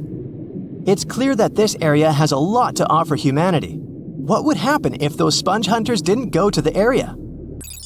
Scientists found a shipwreck in Antarctica at the bottom of the Weddell Sea 107 years after it sank. The name of the ship was Endurance, and it was the lost vessel of Antarctic explorer Sir Ernest Shackleton. Scientists who laid eyes on it decades later say it is among the greatest undiscovered shipwrecks ever. That is why they filmed the whole discovery. The video shows the remains of the Endurance and proves it is still in remarkable condition. It has been sitting in 10,000 feet of water for over a century, yet it looks like it sank very recently. So the story goes like this. The ship was crushed by ice and sank in 1915. Shackleton and his crewmates had to escape by themselves in small lifeboats. From then on, it was all about survival. Shackleton imagined to get his crew to safety. Then, the ship sank. Yes, this is a pretty impressive story. But why did scientists prize this ship? Firstly, Shackleton's Imperial Trans-Antarctic Expedition sailed to make the first land crossing of Antarctica. Yes, the crew was trapped in ice, but the intention was important. Secondly, it's about the challenge itself of finding the shipwreck. The Weddell Sea is almost always covered in thick sea ice. You know, the same ice that made the Endurance sink. Getting near the presumed sinking location is super hard, let alone being able to conduct research. Experts of the modern expedition team foresaw the time when the lowest extent of Antarctic sea ice would come using satellite images. They realized that the weather was in their favor to start an expedition. Dr. John Shears said that they have successfully completed the world's most difficult shipwreck search, fighting against constantly shifting sea ice, blizzards, and temperatures decreasing to negative 0.4 degrees Fahrenheit. Yeesh, I can't imagine the worst conditions in Antarctica if these conditions are in their favor. Lastly, look at this. It's timbers. They're very much intact. Plus, you can read the ship's name. It's still visible. Marine archaeologist Menson Bound says that this is the finest wooden shipwreck he has ever discovered. He has 50 years of career experience, so I believe the guy. So how come the wood is not rotten? Dr. Michelle Taylor, a deep-sea polar biologist, said that there has been little wood deterioration because the wood-munching animals are not in this forest-free region of Antarctica. Workers of a coal mine in East Serbia discovered 3 shipwrecks that had been there for at least 1,300 years. The largest shipwreck is an ancient Roman fleet. It's around 50 feet long with a flat bottom. It's estimated that the ship could carry a crew of 30 to 35 people. Looking at its hull, you can see the marks of repairs. Wow, this one had a lengthy career. You know, it gives us insight into more than 1,000 years ago. The 2 smaller vessels, on the other hand, match descriptions of boats used by Slavic groups to attack the Roman frontier. These 2 have been discovered under mud and clay in an ancient riverbed. Apparently, in those times, there was a Roman base in a place called Viminacium City. Interestingly, Viminacium was a provincial capital with an estimated 40,000 inhabitants in the 4th century CE. For comparison, it was even larger than Pompeii. The Kostelach coal mine is a center of hidden gems. Archaeologists had found evidence of ancient human and animal activity here before. For instance, in 2012, experts found bones of at least 5 woolly mammoths, which went extinct about 10,000 years ago. Canadian archaeologists found a ship 150 years after it went missing in the Canadian Arctic waters. This merchant ship is called HMS Investigator. It was purchased in 1848 to search for the explorer Sir John Franklin's ship that got lost in the Northwest Passage expedition. So, HMS Investigator left Britain in 1850 for this rescue operation. The expedition crew, captained by Robert McClure, sailed the Investigator into the water. He realized that he was in the final leg of the Northwest Passage, the sea route across North America. But before he could sail into the Beaufort Sea, the 122-ton ship itself got stuck in the thick ice. The crew spent the winter over the Prince of Wales Strait. The following summer, McClure tried again to sail to the end of the passage, but the ice blocked his way once more. Here, too, the crew was forced to leave the ship. He steered the crew into the Bay of Mercy. There, they were to remain until 1853 when the crew of the HMS Resolute rescued them. Imagine a crew of 60 people who had to spend 3 winters in the Arctic without even knowing if they would survive. Later on, the ship was found sitting upright in about 36 feet of water. It was in very good condition. Arctic water has prevented the outer deck of the vessel from deteriorating quickly. The outline of the ship and its timber can be clearly seen. Plus, archaeologists have uncovered artifacts on land left by the sailors. They had unloaded everything before abandoning the Investigator. 3 sailor graves and 1 British naval shipwreck had also been discovered in the area. I wonder what else they could find there. Wow, it's the only place where 1 minute you're learning 17 natural ways how to get rid of houseflies, and the next, you're taking an epic journey straight into a black hole. More than 10 billion, with a B, views in total. That's 47 billion minutes watched, or more than 70,000 years. That's all the way back to the Ice Age. No, I wasn't around then. 40,000 videos, hundreds of topics, and most importantly you, a whole 44 million of you. our viewers. We could populate an entire country if we wanted to. We'd like to continue helping you learn and giving you useful skill improvement tips. Got a thirst for knowledge? We've prepared 4 masterclasses on creating a 2D character animation from scratch, 10 hours of video lessons, practical tasks using professional software, and additional materials that you can use with your own projects. Get the full course now and create your own animated masterpiece. No matter what happens, don't stop! We almost got it! 2 treasure seekers are digging frozen ground in a cornfield at night. It's raining hard, lightning is flashing, but these 2 guys keep working.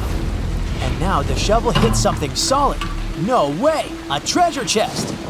They start digging faster and find a piece of a ship's engine. What the? Far from the seas and lakes, somewhere under the fields of Kansas City, they found a giant sunken ship. How is this possible? Now you'll see. Some people spend their lives searching for shipwrecks with treasures underground. One of them is explorer David Hawley. He's been looking for such ships far from the seas, rivers, and oceans for many years. He does this because he likes the feeling of adventure. The holds of these ships may contain chests of gold, antiques, and artifacts. And you can get a lot of money for them. David says you don't have to go into the ocean to find a sunken ship. They may be lying in your backyard. But why do ships end up buried underground among fields, farms, and plains? Let's find out using the example of steamboat Great White Arabia. According to old records, the newspaper clippings, this ship had been carrying about 200 tons of treasure before it sank in 1856. Many rumors and local legends said the ship was lying underground, a few miles northeast of Kansas City. It was there because people deliberately altered the riverbed and channels of the Missouri River in the second half of the 19th century. They artificially brought the shores closer to each other. They narrowed the river to increase the flow's speed, so boats could sail much faster. In the 19th century, steamboats were the most popular means of transporting passengers and goods. Before railroads, they extended the western border across the Mississippi and Missouri rivers and brought supplies to people. That's why it was so important to increase the speed of their movement. So, on September 5, 1856, Arabia was sailing along such an estuary. It came across a snag sticking out of the water. A piece of log quickly flooded the ship. Fortunately, all passengers were evacuated. But the steamer and its precious cargo reached the silt bottom of the Missouri River in a few minutes. Several years had passed. Everyone forgot about the vessel. During this time, the course of the Missouri River had changed. But Arabia remained under the wet, muddy bottom. The soil level above it was getting higher, and the ground was losing moisture. Eventually, many decades later, a cornfield formed above the sunken ship. In the 1980s, one farmer owned this area, and he had no idea what was hidden in his territory. David Hawley carefully studied the history of the sunken ships of the USA. He knew that hundreds of steamers had gone underwater all over Missouri, but most of all, he was interested in Arabia, as there were rumors that it was filled with gold and other valuable things. The territory of cornfields in Kansas was vast, but David Hawley knew how to search properly. In 1987, he started working. First, together with his brother and father, they collected all the clippings from old newspapers they could find. They were looking not only for information about the steamer, but also for maps of the Missouri River. They tracked its historical changes, checked the dates, and identified a large area where the steamer sank. Next, they used electromagnetic testing and other geological stuff to study the soil and find the right place. They searched for differences in ground moisture and density. Then, they went through the territory with powerful metal detectors. And so, by the fall of 1988, they had determined the location of the steamer. Arabia was the size of a football field. This gigantic vessel lay 45 feet underground, 4 stories down. But before they started excavating, they had to ask the owner of the cornfield for permission. For the farmer, this news was a big surprise. He agreed, on the condition that the excavations would be completed by spring so that he could sow a new crop. Digging a giant ship in winter is much more difficult and expensive than at other times. It includes additional equipment, electricity, and heating costs. The team worked day and night. they financed the excavations out of their own pocket. Each invested more than $10,000 and took out a bank loan. Finally, they noticed the first details of the ship. The shovels hit the huge engine boilers and the deck. The goal had been achieved. Most of the cargo lying inside the sunken ships is covered with rust, shells, mud, and is badly damaged. The contents of Arabia were in excellent condition, considering that the ship had sunk 130 years prior. Unfortunately, they didn't find the chests of gold. Still, they got several tons of other valuable cargo, household items of people who lived in the middle of the 19th century. It was a time capsule. The ship was carrying supplies for hundreds and thousands of people, and all these things were perfectly preserved. For example, they could clearly see the brand stamp Goodyear Rubber Company on one rubber shoe. The longer the excavations continued, the more things David and his team found. In the barrels, they found plates from the 19th century. They were intact and usable. Also, there were clean clothes, thousands of pairs of shoes, harpoons, frying pans, and umbrellas. The ship was carrying cargo to supply about 16 small towns. Yes, it's not gold, but such artifacts are also precious. The contents of the ship could be worth millions. However, the crew wasn't going to sell these things. They made a museum on the site of a former fruit market in Kansas City. If you go there, you will immediately feel like you're in a department store of the 19th century. There are thousands of items in good condition. Even the matches here are dry enough to light up. It took David many years to present the entire collection from the steamship. He values each of the items and doesn't want to sell them. Anyone can come here, pay for a ticket, and find themselves in the past. Who knows, maybe there's an old ship hidden in your backyard too. Geologists found an older vessel in the hot desert of Namibia in 2008. This ship sailed back in the days when pirates scared sailors on the seas, and now it's inside a dried-up lagoon. The ship sailed from Lisbon in 1533 and disappeared with the crew near a small diamond mining town. After almost 500 years, the hull had been badly damaged. Only the carcass of the ship remained, but the treasure hidden inside the vessel stayed intact. They carefully studied the boat for a long time, trying not to ruin anything. And then, 5 days later, they found a big old chest in the hold. Carefully opening it, they found gold coins there. Thus, the cost of the ship was estimated at about $10 million. The exact cause of the shipwreck is unknown, but experts believe the ship was destroyed by heavy cargo and bad weather. It went to the bottom of a lagoon that later became a desert. Some find an airplane in their backyard, others discover a ship, and one man found a passage to an ancient secret city in his house. This happened in Turkey in 1963.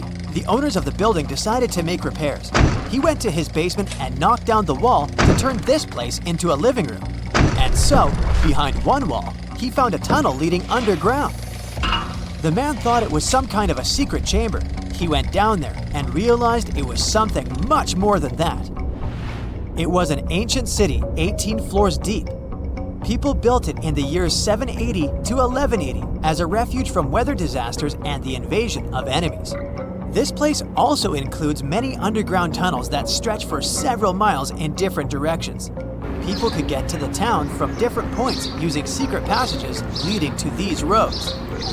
The city can accommodate about 20,000 residents, livestock, and tons of food supplies. Archaeologists have also found a chapel, schools, stables, and public kitchens there. The year was 1854, and the SS Arctic, the fastest passenger liner of its time, set out to cross the Atlantic. As it sailed through the misty veil, it slowly disappeared into the unknown. The Collins Line, an American shipping company, was started in 1818 and only began seriously trading in the transatlantic by 1835. Its steamships crossed the Atlantic from Liverpool to New York within just 10 days. Doesn't sound like a great speed today, I know, but back then, the same thing took other ships several weeks. Light on the water with their wooden hulls, powering through with a strong steam engine. Those steamships were the favorite choice for many high-profile people. What could go wrong with such an advanced ship, they thought. This reminds me of some other ship everyone believed to be unsinkable. But anyway, back to the Collins Line. It grew to be a serious contender on transatlantic routes, with only one other competitor, the Cunard's Line. It was a British company also aiming to be the main force through the Arctic Passage. In 1835, the company received a new ship that traveled to Liverpool and came back to New York with the largest cargo ever at that time. From then, the Collins Line was steadily growing. It seemed like there would only be future successes for it. Unfortunately, their lavish ships became costly to run with the amount of coal used. Massive power along with weak wooden hulls meant they needed many repairs after each voyage. So, every trip ended up being expensive. But since the ships were safe and had a great reputation, people were willing to pay the price, and the company was definitely not in crisis. They had achieved something no one had managed to do before them. Like I told you, their ships crossed the Atlantic in a whopping 10 days, and Edward Collins, the owner, was very determined to maintain the pace. Their 5 ships easily outran the Cunard's Line of only 3. With this great praise, it provided more attention. Though the Cunard's ships were slower with their iron hulls, they believed there was still profit, regardless of how slowly they sailed. Among Collins' ships, the Arctic, the third of them to be launched, was the largest, reaching 284 feet long, with 2 side-lever steam engines, each with 1,000 horsepower. The paddle wheels made 16 revolutions a minute when at full speed. At the time of its launch, the press called it the most stupendous vessel ever constructed in the United States. But glamour and fame couldn't avoid what would come next. On the 27th of September, the Arctic was on its journey from Liverpool to New York, continuing a speed pace through the thick fog. It's possible that by that moment, after 4 years of record-breaking trips, the crew became overconfident with their sailing and the ship. Going only 50 miles from Newfoundland, they carelessly continued through the fog with no radio contact, sonar, or any other form of identifying objects, equipped only with Morse code. A smaller ship, the SS Vesta, which operated as a fishing vessel, often worked around Newfoundland. It was passing through the same path as the Arctic and crashed into its side. Shocked by the collision, the captain of the Arctic offered help to the much smaller Vesta, but it was soon clear that the damage that seemed minor on the Arctic was far worse. Beneath the waterline, a hole was letting water into the hull. The cost of the much faster wooden hull now seemed less valuable. They steered toward land, trying to plug the holes, but they weren't doing so well, and the seawater continued to pour in, filling up higher and pushing the ship down. And finally, once the engine room was full, it put out the boilers, taking away the massive power the Arctic was once legendary for. They moved slowly until coming to a complete stop. The ship continued to sink, and the order was to abandon it. At the time, maritime law allowed for the Arctic to carry only 6 lifeboats, only capable of saving 180 people. The crew and some of the passengers managed to push their way aboard and took most of the seats on those boats.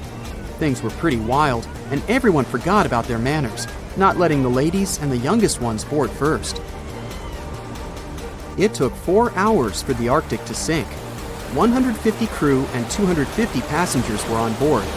Those that weren't able to find a lifeboat made a desperate attempt to build their own rafts from parts of the ship. 2 days later, only 3 boats made it safely to the shore. The other 3 were never found.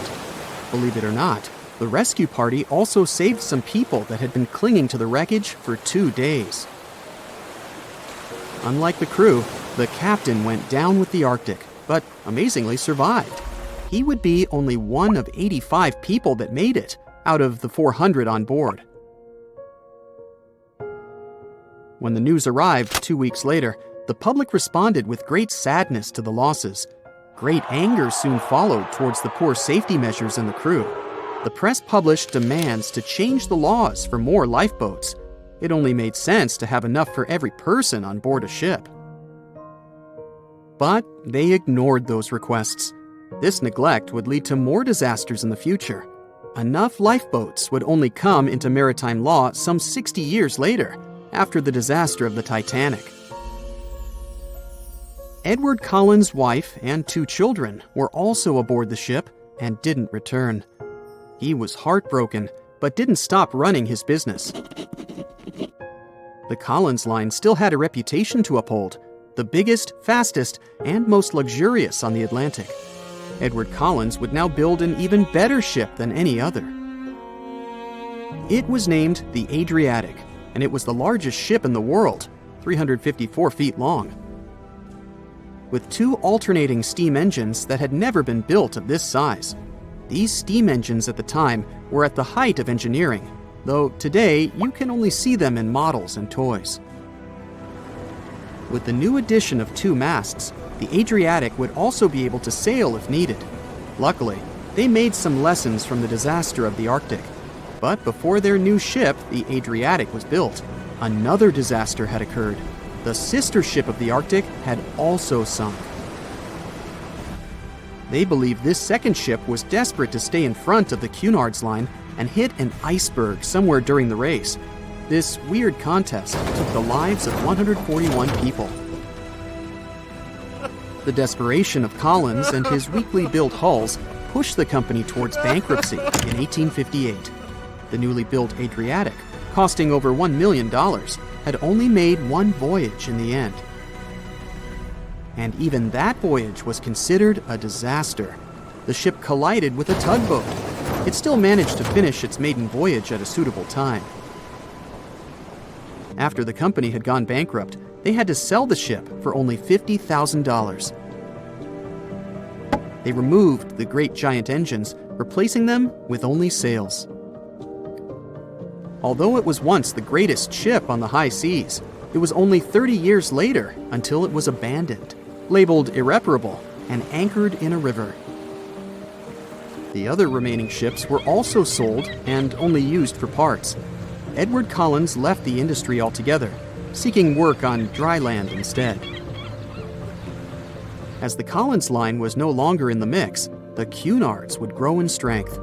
Without competition, they would win the Blue Riband for the next 30 years, and 180 years later, after producing hundreds of ships.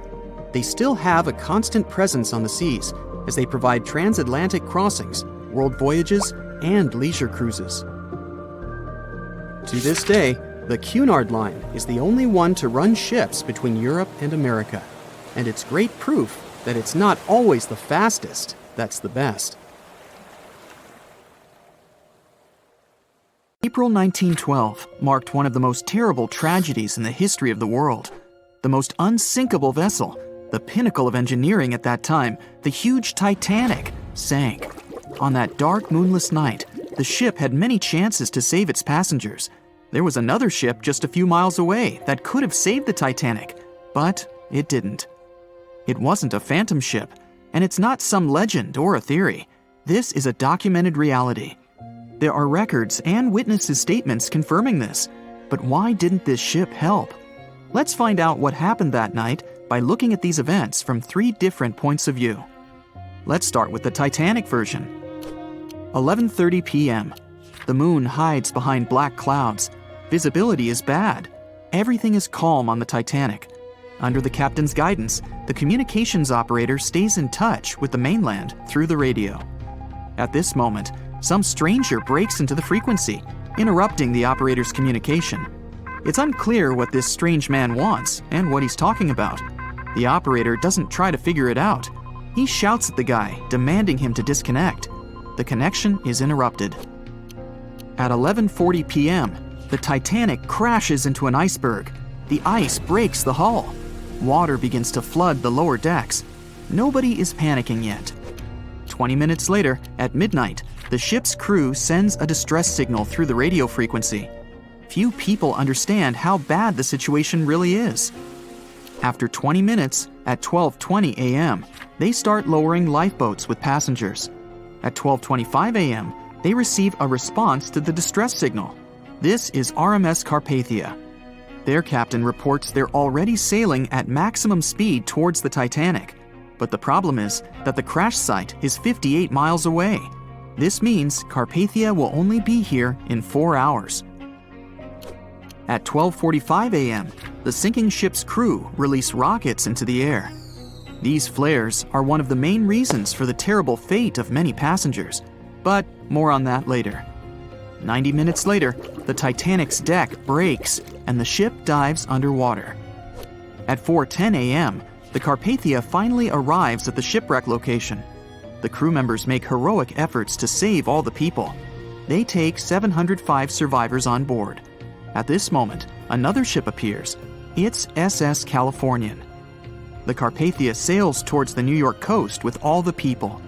The Californian floats in search of passengers and finds nothing but wreckage. The ship was only a few miles away while the Titanic sank into the icy water. The Californian could have saved these people, but did nothing. Its captain, Stanley Lord, made one of the most terrible acts that a sailor can allow. He didn't help a sinking ship. When the world found out about all this, they detested Captain Lord. They couldn't bring charges against him, and the trial didn't punish him. But his career was ruined entirely, as no other ship company would hire him. Despite this, he never confessed he had been guilty. Before he passed away, the captain said it hadn't been his fault. If this was true, then what happened there? This brings us to the Californian version. It's the night of April 14th. The Californian is sailing in the cold waters of the North Atlantic. The ship gets into a section with a lot of icebergs. At 10:10 p.m., Captain Lord stops the ship. It's too dangerous to move around this area, as they can damage the hull. At 11 p.m., the ship starts drifting. It's impossible to move in such conditions with such poor visibility. The captain knows that the Titanic is coming here, so he orders the radio operator to warn the ship about the danger. Radio operator Evans turns on the receiver and tries to contact the Titanic. He spends about 30 minutes on it. The connection is finally established. At this moment, the Titanic radio operator is speaking with the mainland. Evans interrupts this conversation and tries to warn the ship about icebergs. The operator doesn't understand Evans' words. He's annoyed because Evans broke into the channel so brazenly. He shouts at Evans and cuts the connection. Tired, Evans turns off the receiver and informs his superiors about the incident. It's still a mystery how the captain reacted to this news. He probably thought the Titanic knew about the danger. He lets Evans go to bed. If Evans hadn't turned off the radio and waited 1 hour, he would have heard a distress signal from the Titanic. But you shouldn't blame him. At this point, he has no official reason to stay at the transmitter. Evans is too exhausted and can't fight drowsiness. So, Evans goes to bed. The Titanic begins to sink. Its captain sends a distress signal. The operator on board the Carpathia catches it, but the Californian doesn't, since the receiver is turned off. Captain Lord can't sleep. He feels that something is wrong. Meanwhile, the Titanic is rapidly sinking under the water. The captain gives the order to launch rockets into the air. And here is where one of the critical mistakes takes place. They release warning lights, but they are not red. The crew forgot to take red rockets on board for some reason, so they lit up the sky with a bright white light. If you need to send a distress signal, you need to release red lights. Captain Lord sees these lights, but doesn't perceive them as a cry for help. It can't be that there are no standard red rockets on such a massive ship as the Titanic. But, unfortunately, it can. Captain Lord thinks the Titanic is sailing away. Perhaps there is some unknown reason behind those white lights, but he doesn't really know. So, Captain Lord has no idea that the Titanic is sinking. He still decides to contact the ship, but this time, not through radio communication. Captain Lord doesn't wake up the radio operator and sends a signal to the Titanic through a signal lamp. It's important to understand that many old-school captains didn't take radio communication seriously. They didn't understand the value of this technology. That's why Captain Lord doesn't wake up Evans. He sends light signals, but the Titanic doesn't respond. Many survivors later mentioned seeing the flashing lights of the Californian, but there was nothing they could have done. The ship's crew doesn't hear their cries for help. At 2:20 a.m., the Titanic completely goes underwater. A little more than 2 hours later, radio operator Evans wakes up and turns the transmitter on. He hears many rescuers talking about the sunken ship. Evans understands everything. He reports this to the captain. At that moment, the Californian immediately heads to the wreck site. They meet Carpathia there. With the survivors on board, it sails towards New York. The Californian stays sailing and looking for people. They find nothing but wreckage. The Californian returns to the mainland. The news about the ship that could have saved the Titanic is spreading all over the country. The trial begins. Captain Stanley Lord and the crew tell their version. They say their ship had been standing still. Many people don't believe them, and some of the surviving passengers claim to have seen the Californian sailing by. Still, the judge declares them innocent. 1962. Captain Stanley Lord is a very old man. He calls a notary to confess something. The captain makes his last remark about this case. He swears he's not guilty. But if it wasn't the Californian sailing past the Titanic at that moment, then what? The Samson theory could answer that question for us. The sealing ship Samson is sailing in the cold waters of the North Atlantic. The crew aren't sleeping. They carefully study the surroundings, but not because they're afraid of icebergs. They're scared of meeting with the U.S. Coast Guard. The Samson ship's crew catch seals, which is illegal. At 12:45 a.m., Samson's captain sees white signal rockets. The team is sure it's the Coast Guard. They turn off the lights and sail away. It's dark, so they don't notice the sinking Titanic. They return to the coast of Iceland and hear about the disaster. They realize they have abandoned the drowning passengers. The nephew of one of Samson's crew members reads about this story in his uncle's diary. The nephew asks for permission to publish these recordings.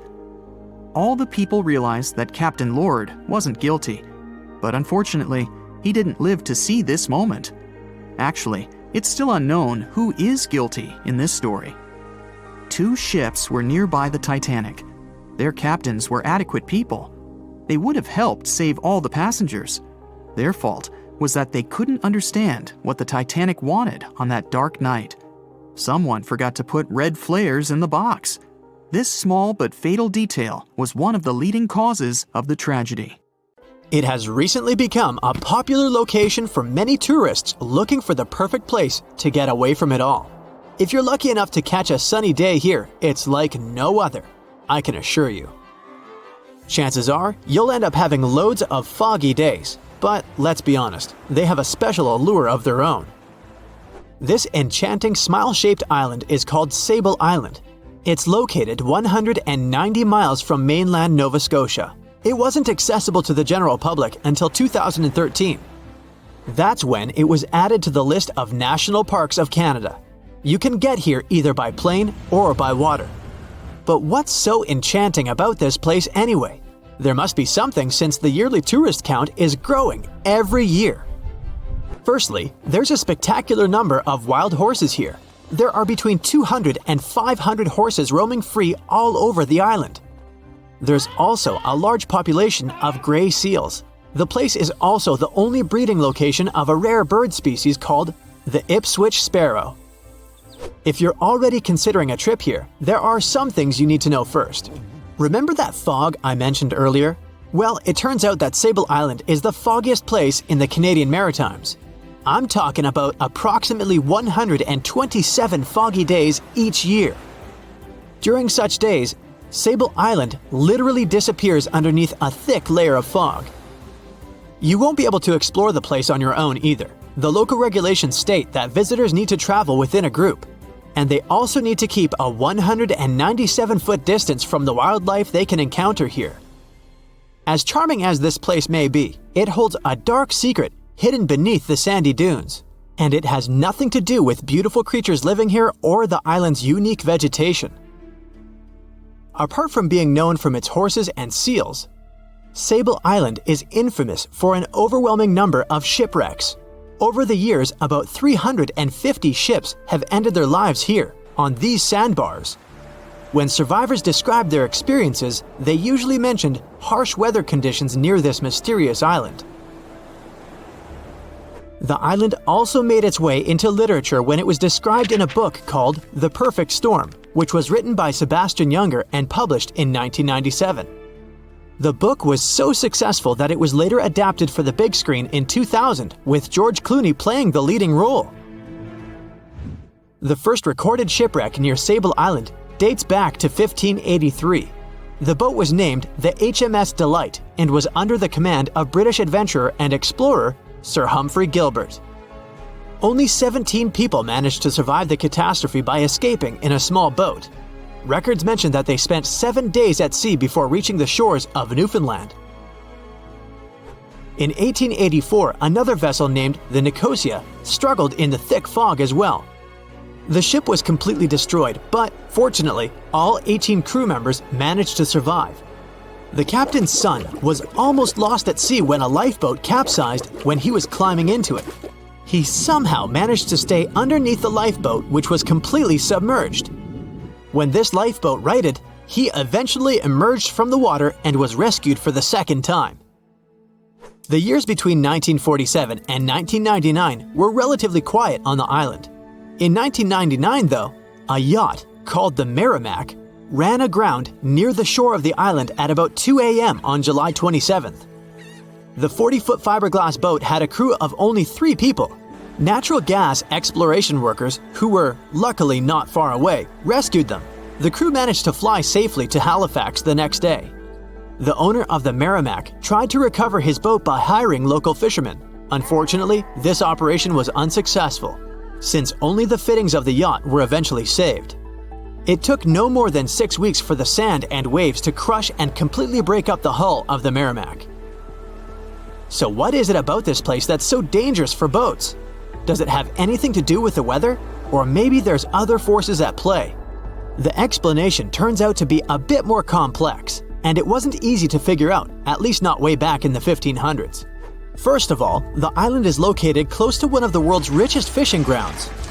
Since it's also near one of the major shipping routes between Europe and North America, hundreds of vessels sail past it each year. The likelihood of shipwreck increases when there are so many boats roaming around the area. Sable Island is also in the way of most of the storms that move up the Atlantic coast of North America. It's no surprise that boats often get hurtled straight onto the shores of this island. The weather has a lot to do with it too. During the summer season, the warm air from the Gulf Stream creates a dense fog as it merges with the cool air by the Labrador Current that passes by the island. Other currents don't help the matter. Sable Island is next to the meeting point of 3 major ocean currents: the Gulf Stream, the Labrador Current, and the Belle Isle Current. Since the 1950s, radars and other modern navigation tools have been used on commercial vessels as well. Up until then, the sextant was the main instrument used to figure out a ship's location. It doesn't mean that sextants weren't accurate, but this instrument couldn't work properly without a clear view of the sun or stars, which means it didn't help much in dense fog, such as the one surrounding Sable Island, or when it was cloudy. Often during bad weather, the captain of a ship navigated, relying on their experiences and intuition based on the ship's speed and direction.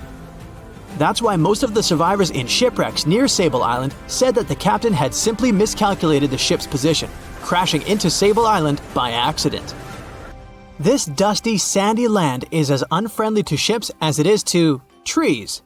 There's reportedly a single tree on the whole island, and it looks a lot more like a bush. It's actually a pine tree.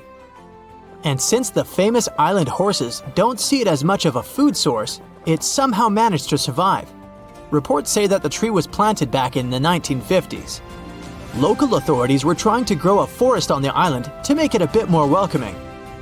They've planted tens of thousands of trees over the years, more than 69,000 evergreens, 600 fruit trees, and about 55 pounds of pine seeds, along with other plants which could survive the conditions on the island. but they were no match for the extreme weather and sandy soil. Out of all those plants, just one pine tree is still alive. Thanks to its resistance, it has even become a symbol of Sable Island. Interestingly, for around 40 years, the island also had just one inhabitant. Can you imagine that? One person living on a remote island for so many decades? It's the story of a woman called Zoe Lucas. She chose to surround herself with the only residents on the island: the horses, the gray seals, and the many species of birds. An esteemed naturalist, she mentioned in an interview she gave back in 2017 that she was used to living on the island and that she never got lonely.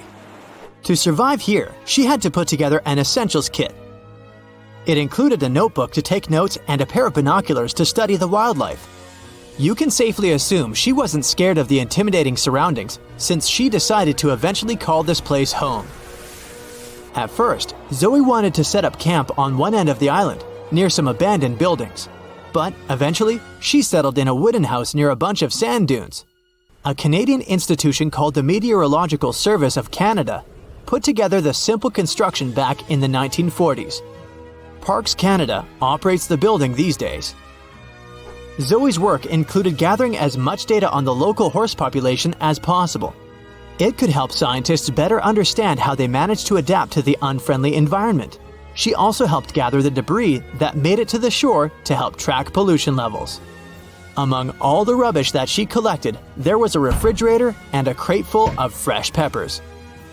Some other specialists eventually started working rotating shifts on Sable Island to offer the brave woman a little bit of company now and then. Ships and planes disappearing without a trace. Passengers never seen or heard from again. Reports of strange lights in the sky. No, these aren't scenes from an upcoming Hollywood blockbuster, but some of the strange occurrences reported for over a century in an area ominously dubbed the Graveyard of Lake Ontario, also referred to as Canada's Bermuda Triangle, or the Marysburg Vortex. It stretches across a portion of Lake Ontario from Kingston to Prince Edward County in Canada, and down to Oswego, New York in the US. The tales about this area can be as chilling as the frigid lake water on which they took place. The most unsettling story involves the schooner called the Bavaria. It was 1889, and the ship was being towed across the lake. Rough waters severed the tow rope, and the Bavaria floated away. Luckily, the schooner was later found safe and fully intact. But there was one thing missing: the crew. Not a single person was found on board. What makes the story even more bizarre is that the dinner table was set, a loaf of bread was discovered, freshly baked, and the captain's money and his papers were fully accounted for. There was even a pet canary happily chirping away, as if nothing was amiss. What happened to the crew? We may never know. And this was not a unique incident. Just over a decade later, in 1900, 3 ships, the Annie Minnis, the Picton, and the Acacia, were sailing across the lake, but only 2 would make it to their final destination. The third one, the Picton, was speeding ahead of the others when it simply vanished. According to a cook on the Annie Minnis, "We were well out into the lake and making good time when all of a sudden we saw the Picton's topsails coming off, and then her lower sails settled, and then, while we stood and watched, the Picton just disappeared." It's possible that the ship sank, as there was some wreckage later seen in the water, but the ship itself was never found, and none of its crew ever located. A few weeks later, a bottle with a note inside was discovered in Sackett's Harbor, New York. The note was from Captain Sidley of the Picton. "Have lashed Vesey to me with heaving line, so that we will be found together." Vesey was the captain's 12-year-old son. The note creates more questions than answers. If the witnesses were correct, the ship's disappearance was quite quick. When did Captain Sidley know he was in danger? Why not signal for help if he had any warning? And when did he have time to write a note, bottle it, and tie himself to his son? It truly is a mystery. And it was not just ships that ran afoul of the strange forces in the area. Planes also struggled to make it through in one piece. In 1975, Ron Scott flew out from the Picton Airport in his Cessna 172. As he entered the Marysburg Vortex, his plane banked to the side. For several seconds, he was unable to right the plane, But once he did, the same force banked him to the other side. Again, he was stuck there for a few seconds, unable to control his plane. A skilled pilot, he had never experienced anything like it before. He was certainly luckier than Royal Canadian Air Force pilot Barry Allen Newman. Newman was at the same spot back in 1952, when he lost control of his jet and crashed into the lake. To this day, his body has not been found. In total, over 270 ships and at least 40 planes have met a tragic end in this area. And adding to the mystery, sometimes people report a series of bright lights or orbs, or a dark ship hovering in the sky. These are even harder to explain. Witnesses willing to report them are adamant they are true. Sid Wells said he watched a strange shape like a multifaceted diamond slowly spinning in the sky, and then it just disappeared. Others claim to have seen it too.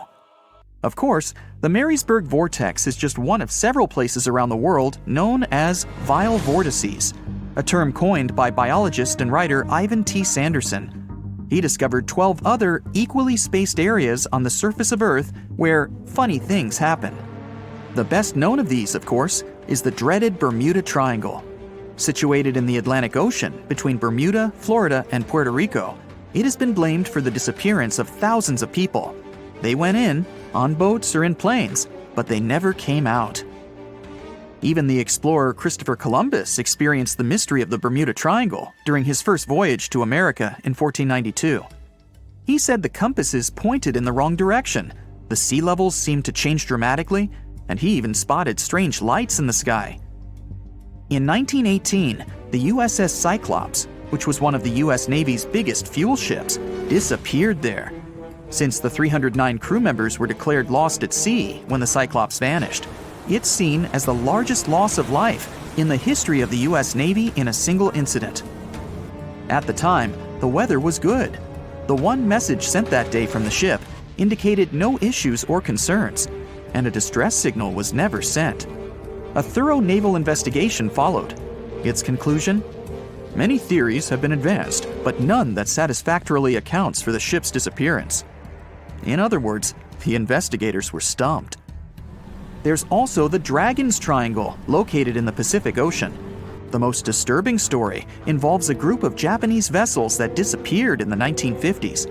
When researchers were sent to investigate what happened, they too disappeared.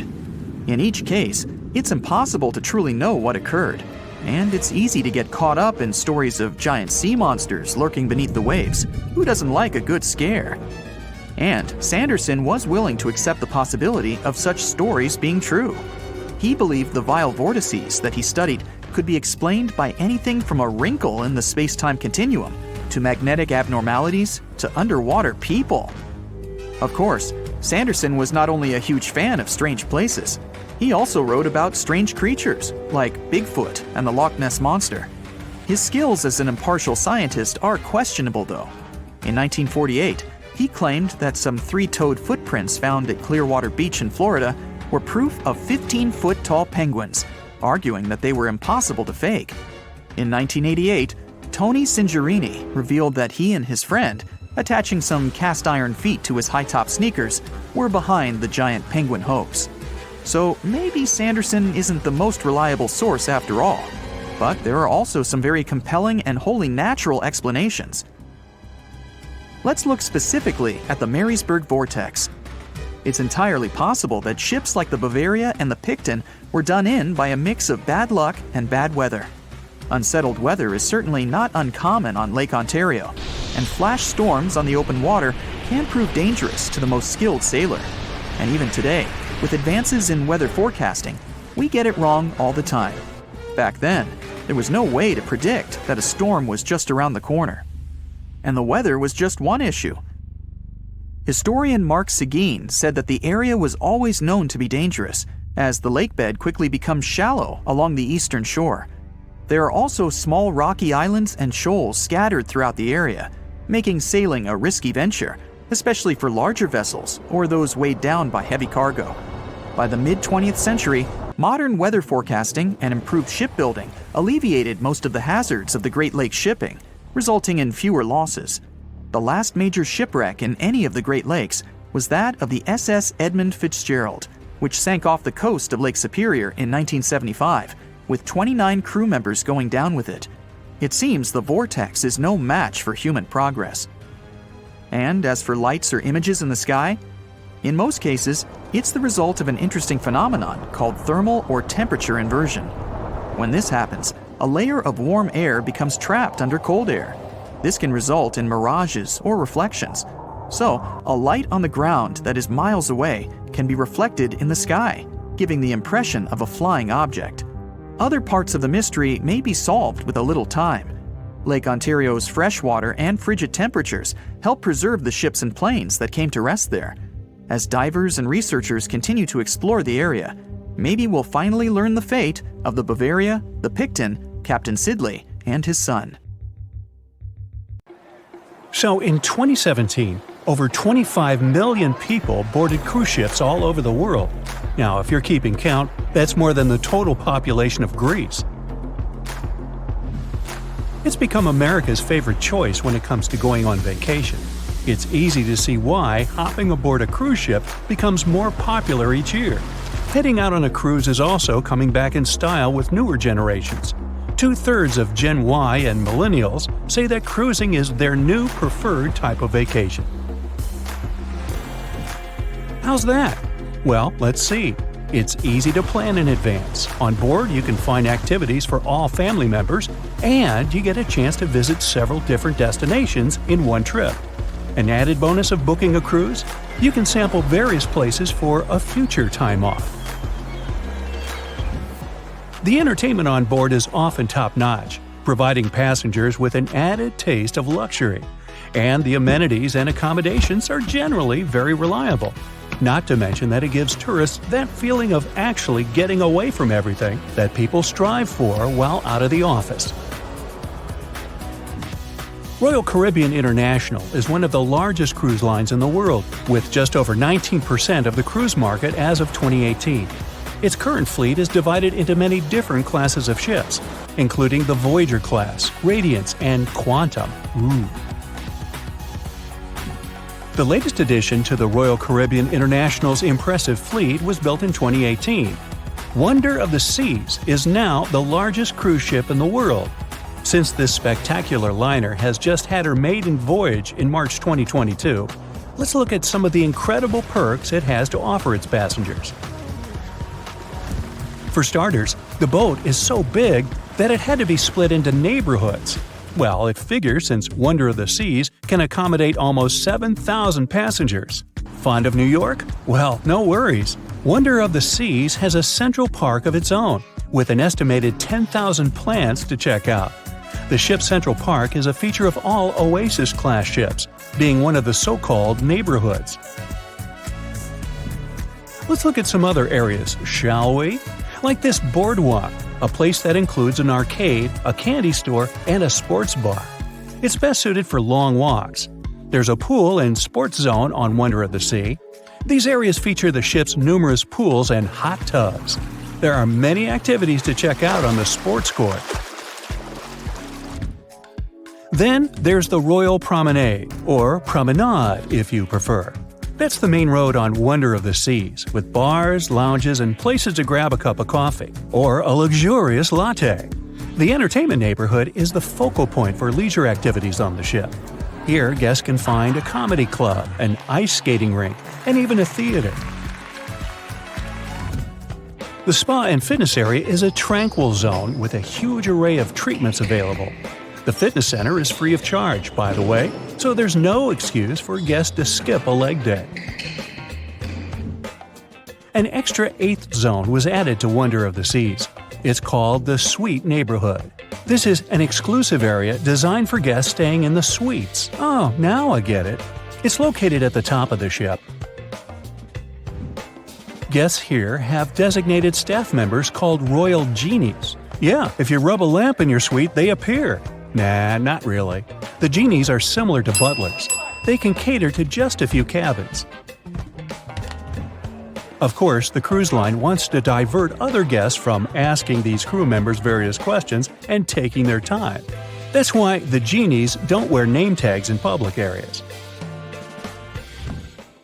As for its itinerary, Wonder of the Seas was initially supposed to be homeported in China, but Royal Caribbean decided to move the liner to the United States. In March 2022, the ship started its journey with 7-night Eastern and Western Caribbean itineraries. In May 2022, Wonder of the Seas is scheduled for a trip to Europe, with Western Mediterranean cruises from Barcelona and Rome planned for its guests. Passengers will also be able to visit Palma de Mallorca, Spain, and Capri, Italy. When the summer season is over, Wonder of the Seas is scheduled to return to Florida to offer year-round sailing starting November 2022. And by the way, there is no truth to the rumor that a special cruise only for highly allergic and hay fever sufferers will be called the Wonder of the Sneeze. Nope, not at all. Now, it's hard to imagine a ship so massive that can accommodate so many amenities on board. For example, the Titanic was the largest ship of its time, measuring 882 feet in length. And Wonder of the Seas is not only 1,188 feet long, it's also 36% taller and 34% wider. Speaking of lifeboats, which I am about to, Titanic had a mere 20 lifeboats on board, which was tragically not enough to fit all the passengers after the ship hit the iceberg. But Wonder of the Seas has an even smaller number of lifeboats, 18 to be precise. Sounds weird and dangerous? Well, not really, given that each of these lifeboats can accommodate up to 370 people. It means that all the passengers and crew members, an estimated 8,000 people if fully booked, are going to be safe in case of an emergency. If we could somehow have a race between the two ships, well, Titanic was in fact the faster ship out of the two, beating Wonder of the Seas by 1 knot per hour. Cruise ship passengers today are more interested in the experience rather than the speed of the boat itself. That's why how fast a ship can travel is not an extremely important aspect nowadays. In terms of costs, Titanic cost around $7.5 million at the time of its construction. It's the equivalent of about $200 million today. How about Wonder of the Seas? Well, it cost a staggering $1.35 billion to build, making it 6 times more expensive than the Titanic. How about we compare ticket prices? Well, in this case, the least expensive ticket on Titanic was £7. It's about $1,000 today. The cheapest ticket on Wonder of the Seas is currently $423, but prices may vary depending on the location, season, itinerary, and how much you tip your royal genie. And I know you were going to ask, how about icebergs? Well, Titanic steamed in the frigid North Atlantic, where you had to be on the lookout for those. Wonder of the Seas will be cruising the balmy Caribbean, where the worst thing you can hit on is 17 and blackjack. Oops, busted. Anyway, set side by side with its other sisters from the Royal Caribbean fleet, Wonder of the Seas is equally as impressive. The company's earliest ships could host about 2,500 people. This included passengers and the staff. Such ships were Splendor of the Seas, Legends of the Seas, and the smallest of them all, Thumbelina of the Seas. No, wait, that should be Empress of the Seas. Oops, my bad. The largest ships in the company's fleet can now house about 9,000 people altogether. That's almost 3 times the size and capacity of the earlier liners. Wonder of the Seas is one of them, as well as Harmony of the Seas and Symphony of the Seas. Are you seeing a pattern here? Yep, if you ever encounter a ship with Of the Seas in its name, it's safe to assume it belongs to Royal Caribbean. But if it's a can of tuna, it might actually be Chicken of the Sea. Hey, I like tuna. Now, choosing between cruise ships based on their size is like wondering if you should visit your local museum or the Louvre in Paris. It all depends on your preferences. Some families prefer small settings. Others are fan of large spaces that can provide everything they need. Historically, it's equally as exciting how far we've come in terms of maritime transportation. The SS Royal William, for example, was the first boat to ever make a transatlantic voyage almost entirely steam-powered in 1833. and it was a mere 160 feet long and could house roughly 155 passengers. And if the seas were calm, then they were housed less roughly. Similarly, the first modern megaship in the world was the MS Sovereign of the Seas. Launched in 1987, it was only 888 feet long and could carry a little under 3,000 passengers. Size and capacity are not the single improvements added to newer cruise ships out there. Recent technological developments in artificial intelligence and facial recognition have allowed cruise operators to ensure faster, smoother boarding for passengers. If, in the past, it took from 60 to 90 minutes for all passengers to board a ship, nowadays, cruise ship operators manage to get people comfortably settled in less than 15 minutes. Now, I'm sure you're already eager to book a ticket, but let's look into some of the more interesting activities you can try on board Wonder of the Seas. This way, you'll know what you're getting yourself into. All Royal Caribbean ships have loads of artworks available for their guests to enjoy. But Wonder of the Seas goes above and beyond, even featuring statues of astronauts in key locations around the ship. You'll find the first astronaut looking through the glass at the promenade, while a second one is busy rock climbing at the boardwalk. The third and last astronaut is more of a movie fan. This statue can be found near the movie screen sitting area. Going astronaut sightseeing is proving to be quite the experience among guests. In the areas with no access to sunlight, Wonder of the Seas features virtual balconies. In case of bad weather, guests can still have a feeling of the outdoors, but without having to hide from wind or rain. Teenagers have a place of their own reserved on the ship. There's a special club with a private hot tub, selfie area, games, and comfortable seating. The inside part of this club features a vending machine, an interesting collection of literature, and tables for foosball. Well, sign me up. The lookout shouts, "Iceberg right ahead!" The Titanic strikes the ice. Water starts flooding in. Third-class passengers are locked up. There aren't enough lifeboats for everyone. Panic sets in. Violins are playing. The ship sinks. Well, we all know the story of the movie Titanic like the back of our hand by now. But what if I told you that Hollywood lied to us? To tell the real story of what happened that freezing night in 1912, we need to rewind a bit. The lookout shouts, "Iceberg right ahead!" Yep, that part was true. Just before 11:40 at night, Frederick Fleet noticed something darker than the sea directly ahead. As the ship got closer, he realized it was an iceberg. The engines were quickly reversed and the ship turned sharply. Instead of hitting it head-on, Titanic scraped along the side of the berg, sprinkling ice on the forward deck. If you remember, in the movie, Jack and Rose are having a romantic moment when they feel the ship shudder after hitting the iceberg. Everything shakes as if they were in the middle of a light earthquake. Some real-life passengers reported feeling something similar after the impact, but according to Titanic survivor Frank Prentice, it wasn't exactly like that. He said there was no impact as such, and it all felt more like slamming on your car brakes. The ship stopped, and that was that. Some people even slept right through the collision, confirming that there wasn't such an abrupt impact. Mr. Prentice, curious about what had happened, left his cabin and went out to the deck. When he got there, all he could see was a little ice on the surface, not the towering iceberg that Jack and Rose saw. But as we all know by now, the real damage happened below the waterline, where the iceberg had a jagged spur that slashed a 300-foot gash in Titanic's hull. Once the crew realized how severe the damage was, they immediately began sending distress calls to nearby ships, asking for help. At some point in the movie, the radio operator goes to the captain and says there is only one ship nearby, the RMS Carpathia, which later ends up rescuing many passengers. But in real life, there were more ships around.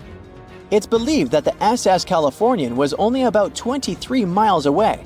This ship might have actually seen the Titanic sinking, or at the very least, seen its rockets exploding high in the sky. Yet, for reasons we will never fully understand, they didn't try to help. Let's get back to the story. Now, people need to get off the ship. At 12:45, lifeboat number 7 was the first to be lowered. Just like in the movie, women and children were told to go first. But in reality, some women were hesitant and even refused to get into the lifeboats. Mr. Prentice said this happened mainly for 2 reasons. First, these lifeboats were high and passengers were terrified of the 70-foot drop from the deck to the ocean below. And second, most women didn't believe the Titanic would actually sink. It was called unsinkable after all. So the idea of getting into a lifeboat seemed pointless at the time.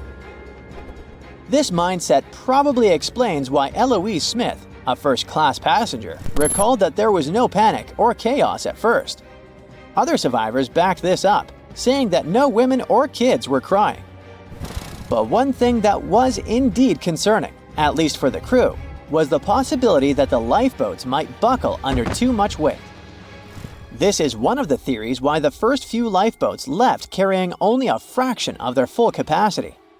Like lifeboat number 7, which only carried 27 people in it, even though it could hold up to 65.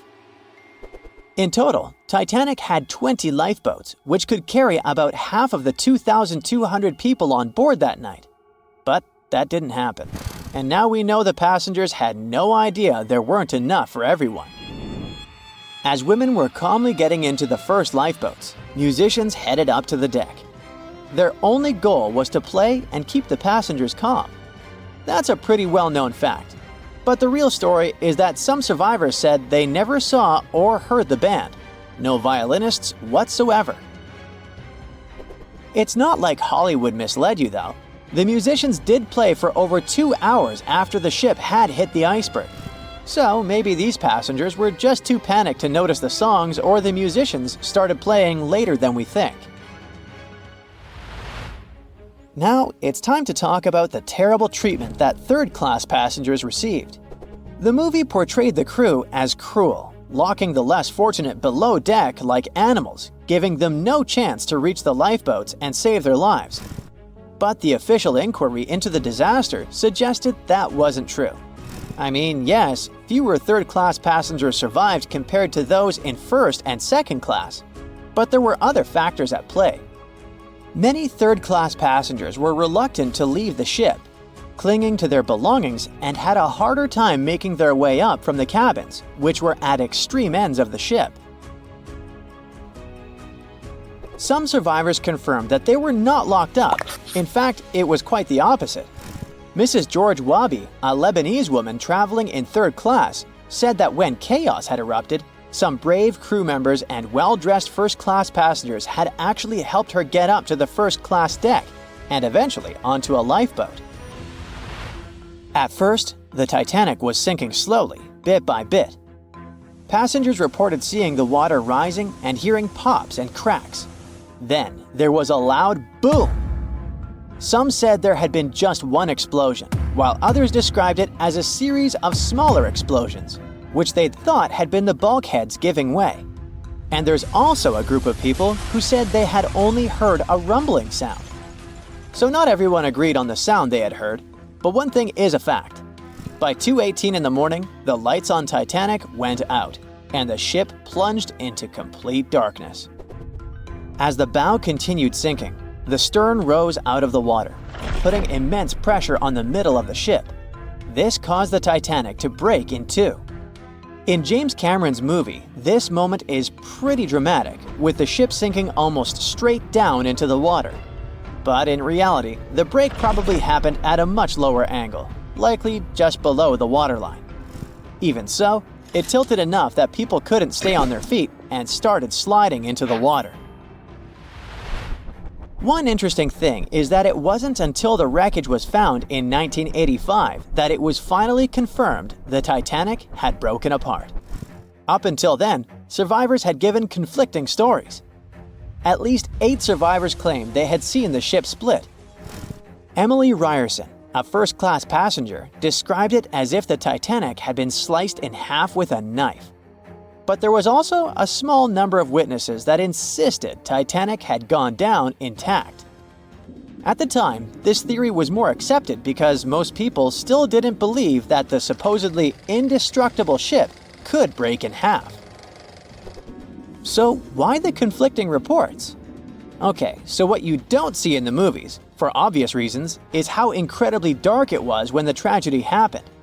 It was like being in a room with no light, where you can only make out shapes and shadows. That's what it was like on the lifeboats.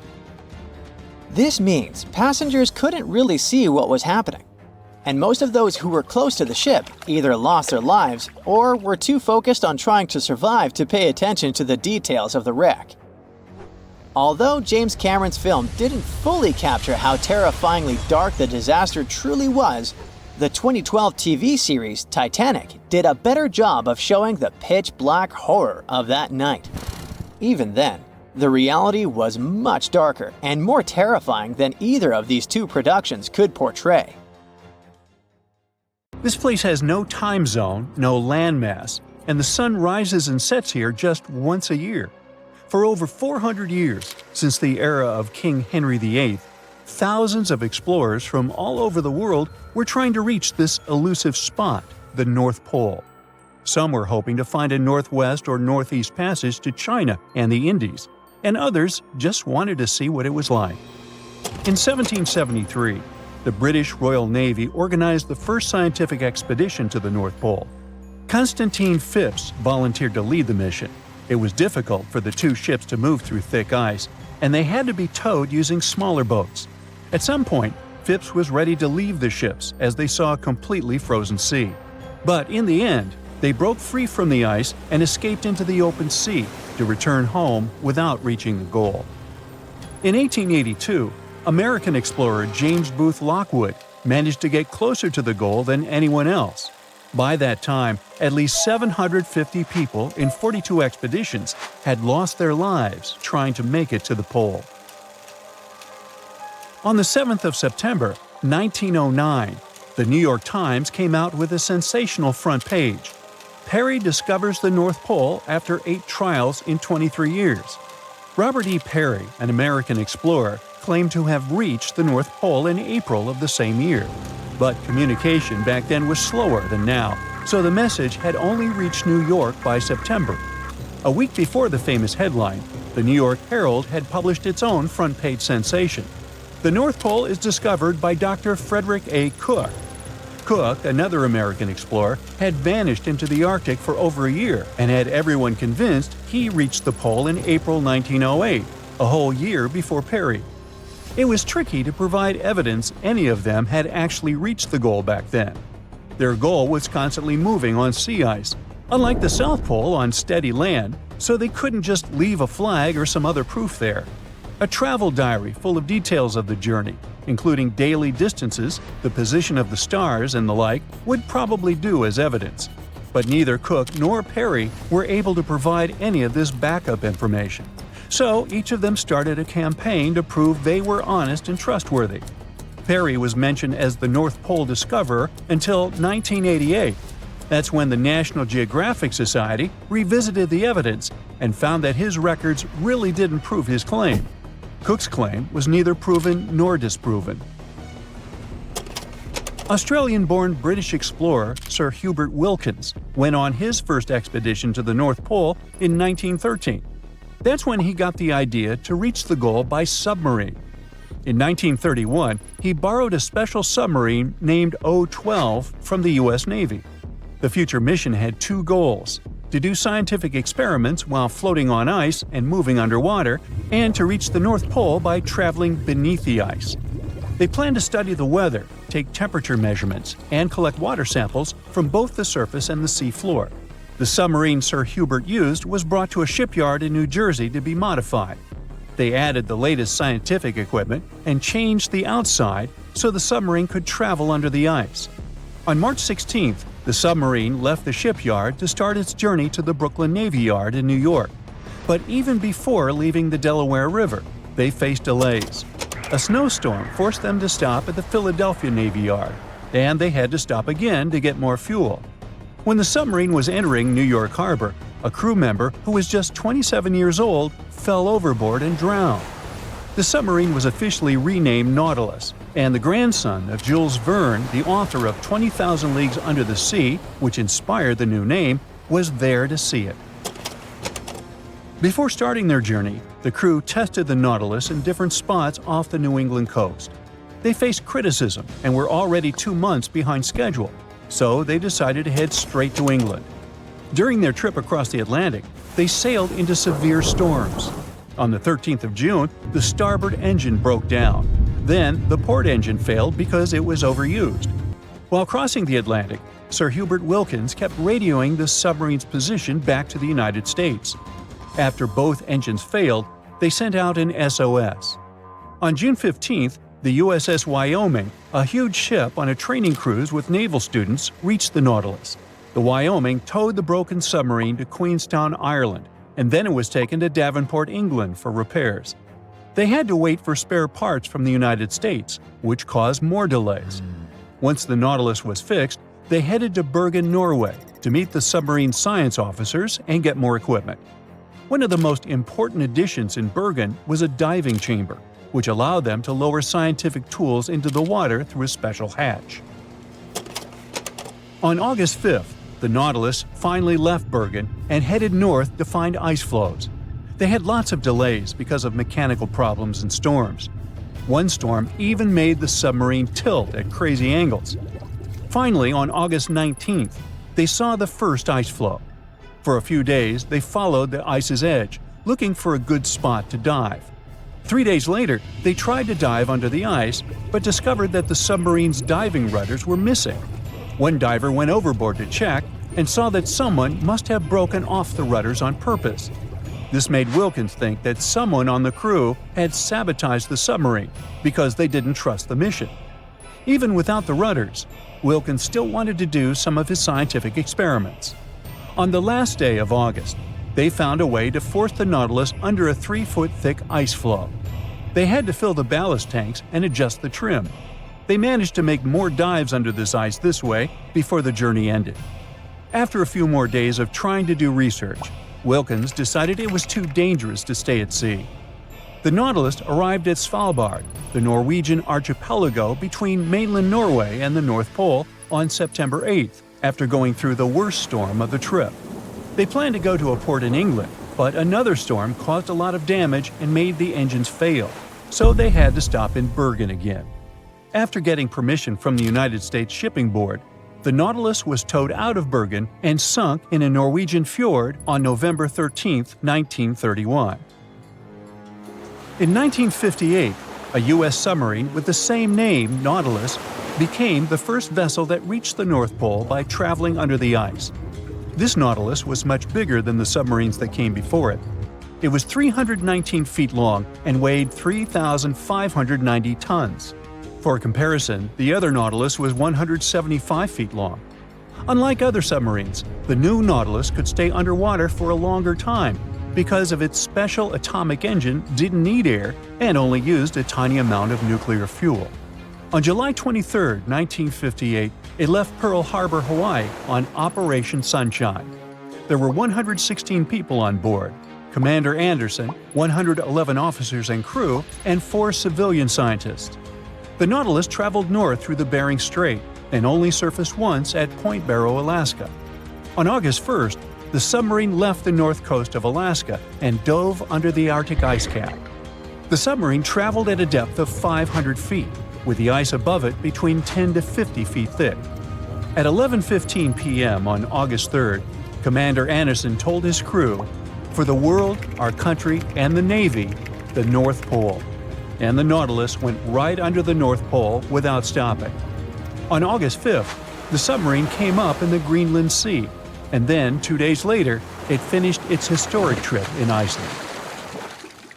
The movie Jaws came out in 1975, and since then, people have been terrified of sharks. Some people fear seeing a great white's head come out of their showers, not to mention the fear of running into one at your local pool. Of course, none of this is actually possible, but some other scary shark stuff is. Like, yes, sharks can attack boats. They probably won't sink one. It depends on the size of the shark and the size of the boat. Today, we're diving deep into the facts and myths about the sea's biggest predator. It was the year 1953. On a typical July morning, two fishers set out on their daily lobster harvest. They took their white-hulled dory out to sea off the coast of Cape Breton Island in Nova Scotia, Canada. Since it was the lobster season, the sea was dotted with several dories spread out across the water. But that day, something strange happened. As soon as they put the dory at sea, they noticed a large dorsal fin chasing after their boat. They were surprised to see that the shark would follow their boat's every move. For an entire week, they took out their white dory from the harbor, and the shark followed them around. Until one morning, as the men were alone at sea, the shark charged at full speed at the boat and smashed a 7-inch hole in its bottom. The boat turned over, and both men fell into the water. The shark didn't come after the men, though. Instead, it swam away and disappeared for good. To clarify, a dory is a small, fragile boat usually measuring 16 to 23 feet long. So how long did that shark need to be in order to sink it? Well, as soon as the boat was retrieved from the ocean, researchers found something interesting. One of the shark's teeth was found stuck in the hull. According to Harvard experts that analyzed the tooth, it most certainly belonged to a 12-foot white shark that weighed around 1,200 pounds. One thing intrigues scientists a whole lot. The great white didn't seem to be interested in the man aboard, but rather in the boat itself. The question is, why? Some people suppose that this great white followed the dory around because it was white, and the animal probably thought it was some big white mammal. It's not the first boat a shark has attacked. You see, sharks don't attempt to sink boats because they're mean and evil. Rather, it's due to murky waters and hard materials that make them mistake inanimate objects for their usual lunch menu. But that's not what we've learned from popular culture. In Jaws, the protagonist shark managed to poke several holes in the orca as it rammed the boat. The orca was a Nova Scotia-style fishing boat made out of wood planks. It wasn't a huge boat, so it seemed plausible that a great white could ram it. But, according to Mythbusters, that's very far from the truth. A great white swimming at its maximum speed wouldn't be able to take down a medium-sized fishing vessel. The same goes for bigger boats. Some bull sharks or great whites can turn over smaller vessels, though, like kayaks or small boats. If this happens, it's most likely because they think it's a sea mammal and nudge it before taking the first bite. No scientist can say for sure why they do this, only that it's usually a misunderstanding on behalf of the animal. The Shark Research Committee, a nonprofit scientific research organization, has documented a lot of shark attacks on inanimate objects and is trying to answer that question more thoroughly. So far, they've observed several attacks on objects such as crab trap buoys and inflatable float bags. The website has also registered 2 famous attacks on boats. The first one happened in 1959, and a shark left a tooth on the hull of a boat. Researchers later identified it as belonging to a 12-foot great white. The report of the other attack, which happened in 1989, claims that a boat was circled by a great white before the animal swam at the vessel at full speed and hit the boat several times. Of course, those who suffer the most from shark attacks and encounters aren't boats, it's surfers. As far as we know, surfers look like giant wobbly seals from the shark's perspective. According to the Shark Research Committee, there have been 41 confirmed shark attacks on surfers on the west coast of North America over the course of the last century. So, should we be so afraid of sharks after all? Let's learn more about these magnificent sea creatures. Off the top of your head, how many shark species can you name? 4, 8, 10? Well, there are over 500 species of sharks swimming in the ocean. They vary from tiny specimens, about the size of a human hand, to up to 39-foot-long creatures. The largest species of shark are actually not great whites, but whale sharks. And even those are small compared to the great megalodon. This ancient creature that lived around 20 million years ago reached an unimaginable length of 60 feet. By comparison, that's the same as 2 to 3 buses placed one after another. I wouldn't swim in megalodon-infested waters even if you dared me, that's for sure. We know that sharks are very good hunters, but why is that so? Their bodies seem to have been strategically built for speed. Instead of having a bone skeleton, like us humans, sharks have a cartilage skeleton, which makes them much lighter and also super fast swimmers. Each species of shark hunts depending on its nutritional needs. So, shark species that grow to an average of 3 feet have a diet based on fish. The ones that grow bigger start feeding off of bigger sea animals, such as sea lions and seals. Throughout their lives, some species of shark can shed over 30,000 teeth. Unlike humans, who are born with a set number of teeth in their jaws, sharks have an apparently limitless supply. In their defense, they do lose teeth pretty easily, as they can easily get stuck in their prey, for example. They also have multiple rows of teeth. The jaws of a great white can contain up to 7 rows of teeth, and can grow to be more than 6 inches long. And since we're speaking of great whites, the most feared shark species roaming the oceans, this is ray. Ray is an adult white shark. He can swim up to 50 miles a day, so he needs a lot of fat in order to keep his body functioning. Funny thing about Ray, when he opens his jaws to hunt, his eyes roll back together with his head, so his sight is hindered when he's taking a bite. Now, he does like it when the water is murky and underwater visibility is low. That's because it makes it harder for his prey to spot him coming. These conditions can make it easier for him to grab that yummy seal. But this can also make it easy for him to mistake a random boat for lunch and end up scaring some humans. Some Hollywood movies love to portray sharks as having superpowers. Although they're not innately cruel, one species of shark does have something that can be considered bizarre. Hammerhead sharks, one of the most dangerous species of sharks, have a sort of sixth sense. Inside their heads, they have electroreceptor organs called ampullae of Lorenzini. These organs allow sharks to detect the electromagnetic fields of all living things in the ocean. This ups their hunting abilities to another level. They can even find prey hidden in the sand because they sense its electromagnetic field. You should know one thing. If a shark lives in a balanced ecosystem, it won't feel the need to attack unknown things. These animals are curious, though, so maybe we should cut them some slack when they bite a piece off a random boat. Ships have been around for at least 6,000 years, dating back to ancient Egypt. In the beginning, they were used for trading and exploring. Ships as an attraction became a thing only a bit over 100 years ago, but the first cruise ship wasn't the infamous Titanic as you might think. The first cruise ship that took passengers on a voyage was a German ship called Prinzessin Victoria Louise back in 1900, and it served for 6 years. Modern ships are of course more advanced, but they still have a limited lifespan. They usually serve for about 30 years.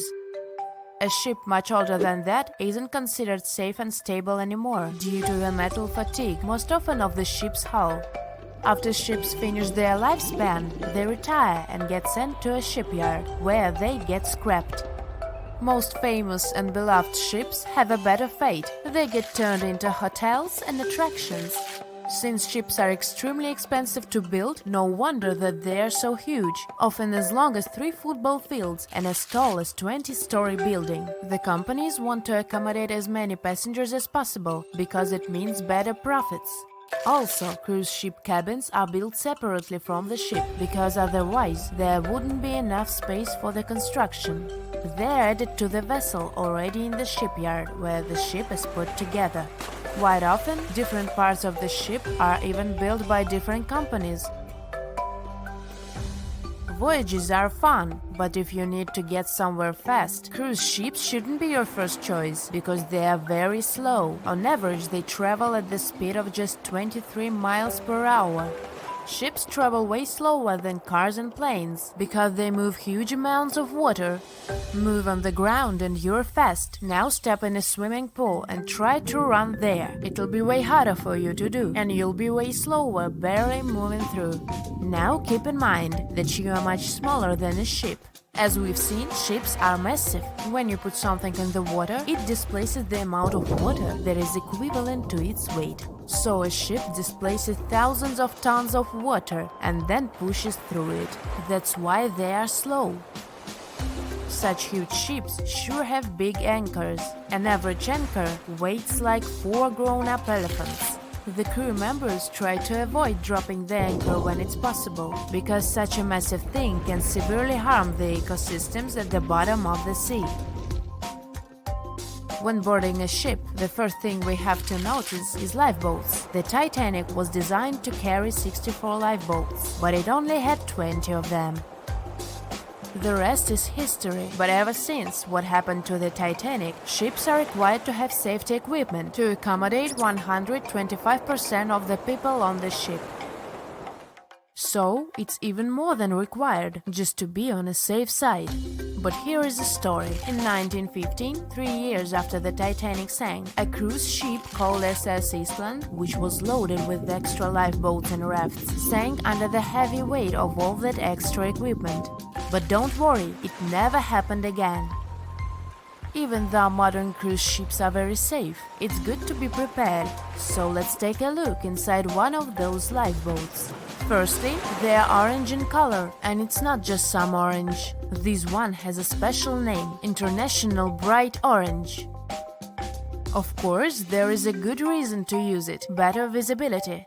If we take a look at the color wheel, orange is the exact opposite of blue, meaning that it's most contrasting to it.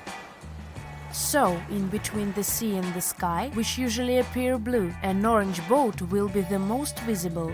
Life jackets and life preservers are orange for the same reason, as you might have guessed. But International Bright Orange only became a requirement in 1962. Before that, the life jackets were mostly white. For example, look at those life jackets. These are the ones that were used by the passengers on the Titanic. But white isn't a good choice at all. It's particularly hard to spot a white life jacket and a white lifeboat on a white-capped sea. All the equipment inside the lifeboats must meet international requirements and must be kept in good condition. So, the crew members are required to do maintenance every 3 months to avoid any rupture and damage of the lifeboats and everything in them.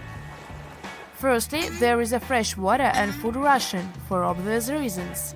Then there is a portable compass, which helps determine the direction in which to steer it. The next thing is a signaling mirror. It's a device that allows the light to attract the attention of passing ships. A less expected thing inside is an embarkation ladder, a rope ladder with wooden or metal steps that are used to ascend or descend from one ship to another. And finally, there is a first aid kit.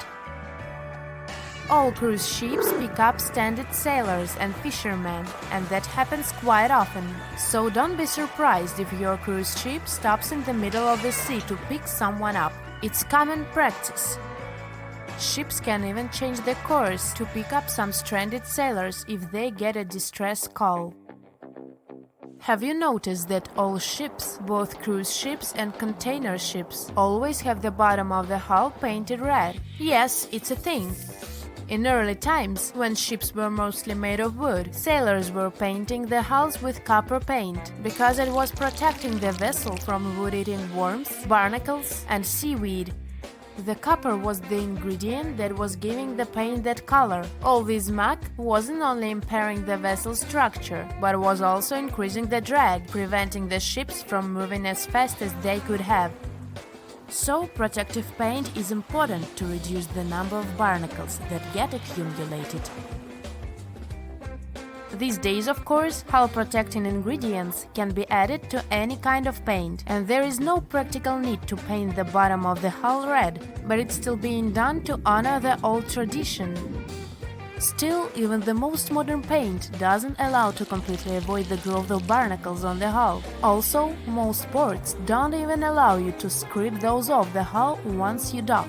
That's because the ships that arrive from faraway waters can bring along non-native species of seaweed and other organisms which can severely harm the local ecosystem.